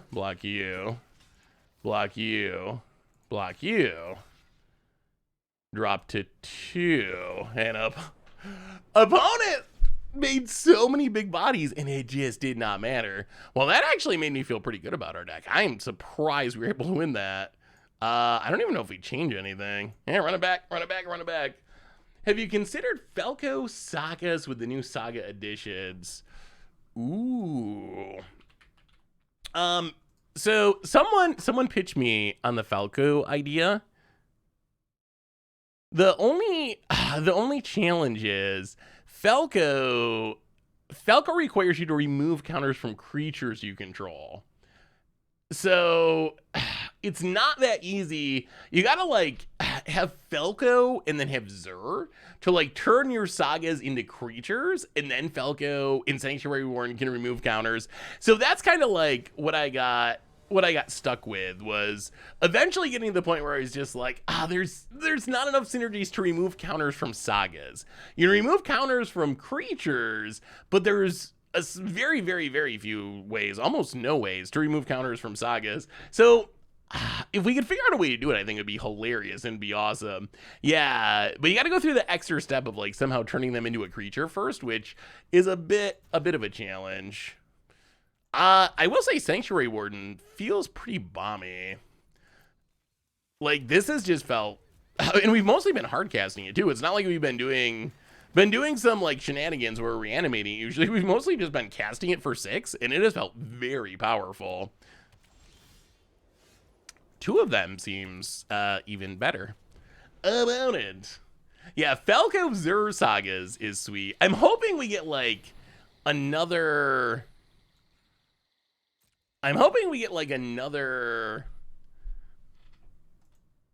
Let's see what they name. Another support piece, like another way to turn enchantments into creatures, because really we only have Zur at this point. So a little bit more redundancy might actually make that into a plan that could really work. As it is, I think consistency would definitely be a relatively big issue, but when it works, it would be super hilarious. Yeah, the Angel's been very legit, surprisingly legit. About it, land. Life's easier when our opponent doesn't have Broker's Ascendancy out to just make their stuff huge instantly. About it, it's us. Passes. Yeah,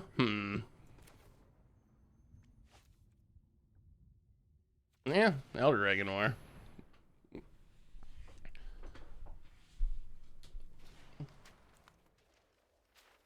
And reading a bit ahead. Discard. Discard. Discard? All right. Some more sagas. There's a Kamikawa Draft Chaff that adds or remove counters from permanents on ETB. Oh. All right, opponent got that graveyard hate. That's annoying. Cemetery Protector. I haven't seen Cemetery Protector since it was previewed. It's been a while. All right.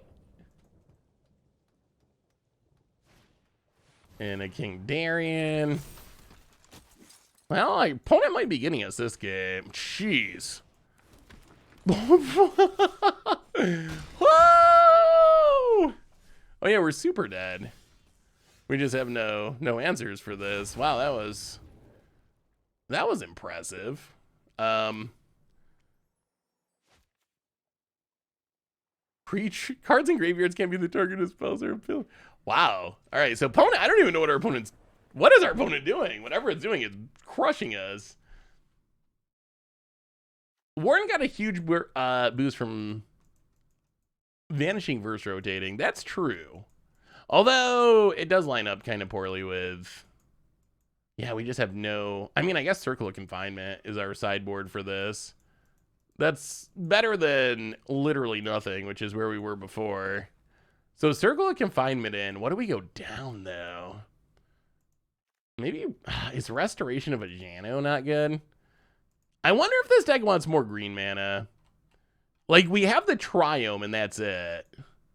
I guess you got the pinch where you're also trying to, like, cast Invoke, which is a legit challenge. But we have had quite a few games where we want to cast a Titan of Industry from hand and just cannot do it. Oh, Seth, opinion. Do you like the Legend crown that came with Dominaria? I love the crown personally. Wait, the Legend crown. What Legend crown, Magikarp?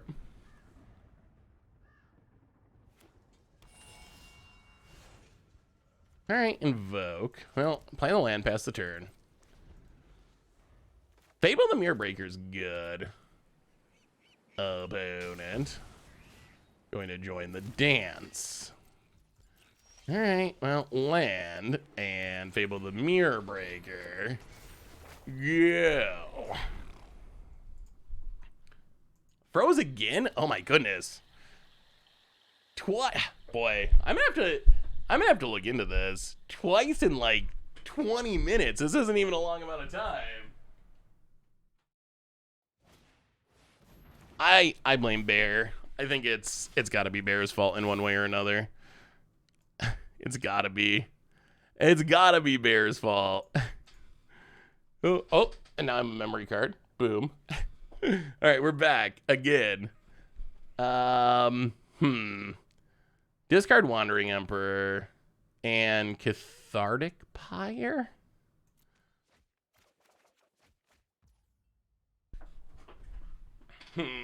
Well, go to combat, attack, make a treasure,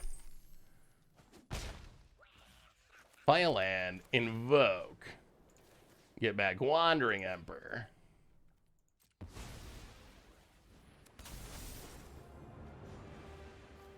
Anyone who harms my Make a 2/2 pass the turn. Well, not the most exciting reanimation, but we saw so much graveyard hate that I feel like we gotta take advantage while we can. Opponent gets in, kill a token. Wandering Emperor down for now. Opponent. The new animation, the new Animate Dead looks amazing. Oh, it looks so good. So good. I was like surprised at how good that promo looked. But yeah, that top tier promo. Get in, make a treasure, smack ya. Well, Spirited Companion, draw a card.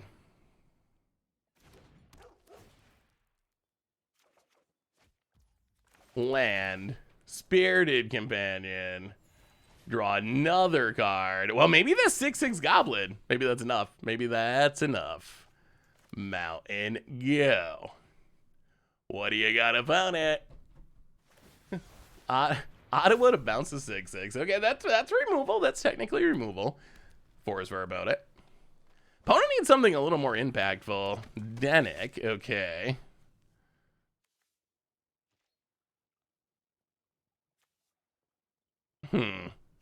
So Denick does stop us from invoking, doesn't it? Beseiju. Now, opponent's got Channel Land Tribal over there.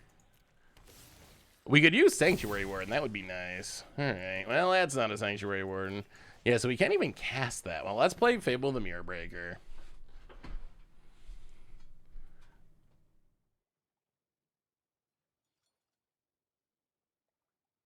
Opponent. It's gonna be close. It's gonna be close. Jim Davis said an OBS update messed up his nice camera, using another one in the meantime. Maybe that's part of it too. That could also be a possibility. Opponent. Well, his invokes are looking pretty bad with his Denick out. They're a Paragon. Wait, so you get to cast stuff from your graveyard? That sounds like cheating. Well, we're gonna discard some lands.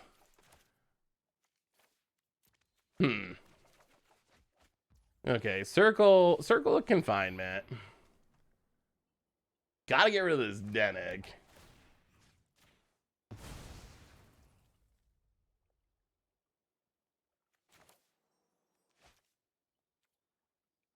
We just have nothing good to reanimate. Invoke. For Fable? I'm expecting this to get countered anyway. Alright, opponent has a counter. Pass the turn, opponent untaps. Land. Wedding announcement. Goes on the big attack. Well, kill a I don't know if we're gonna win this or not, honestly. Down to 17. The counters have been obnoxious, that's for sure. Opponent draws. Well, flip the Saga.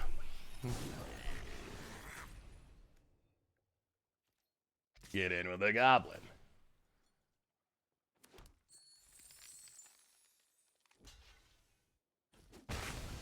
Opponent blocks. Elder Dragon War. Level 2. Discard a land. Alright. Alright. If we can ever resolve things, it could be good. Opponent untaps. Nothing to cast with Seraph Paragon. Wasn't there a counter from years ago that was the same as a kick counter spell? There's one that counters Unified Will. It counters if you have more creatures in your opponent. I think that's the most similar one. That's the one I remember at least, which I think was Rise of the Eldrazi, maybe? We might have it. The question is, can we resolve it? If we can resolve our stuff, we get a shot. So what's our best bet?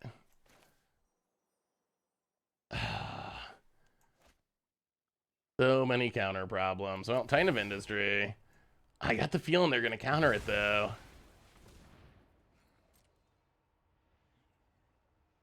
Oh, goodness, it resolved. Okay, so that's big, that's big, that's super, super big. We will make a Rhino, put a shield counter on it for safety purposes. Go to combat. Pass the turn. Now we get to start cloning the Titan of Industry in that Cemetery Protector. Okay, sure. Yeah, exile our graveyard. That is acceptable. Not enough counters. Not enough counters. Hey, let me see debate, bro. And I think we're going to grind it out just barely. Blue-red Belmore. Yeah, that looks very solid. I like the Young Pyromancer plan. Saheeli's sweet. Belmore just seems like such a good payoff for a deck like that. All right, Broker's Ascendancy.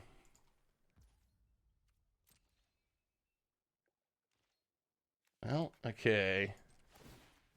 Copy Titan of Industry.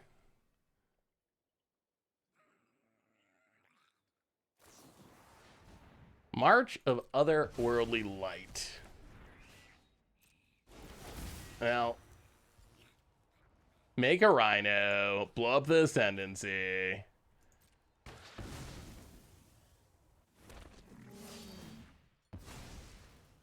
Opponent flips.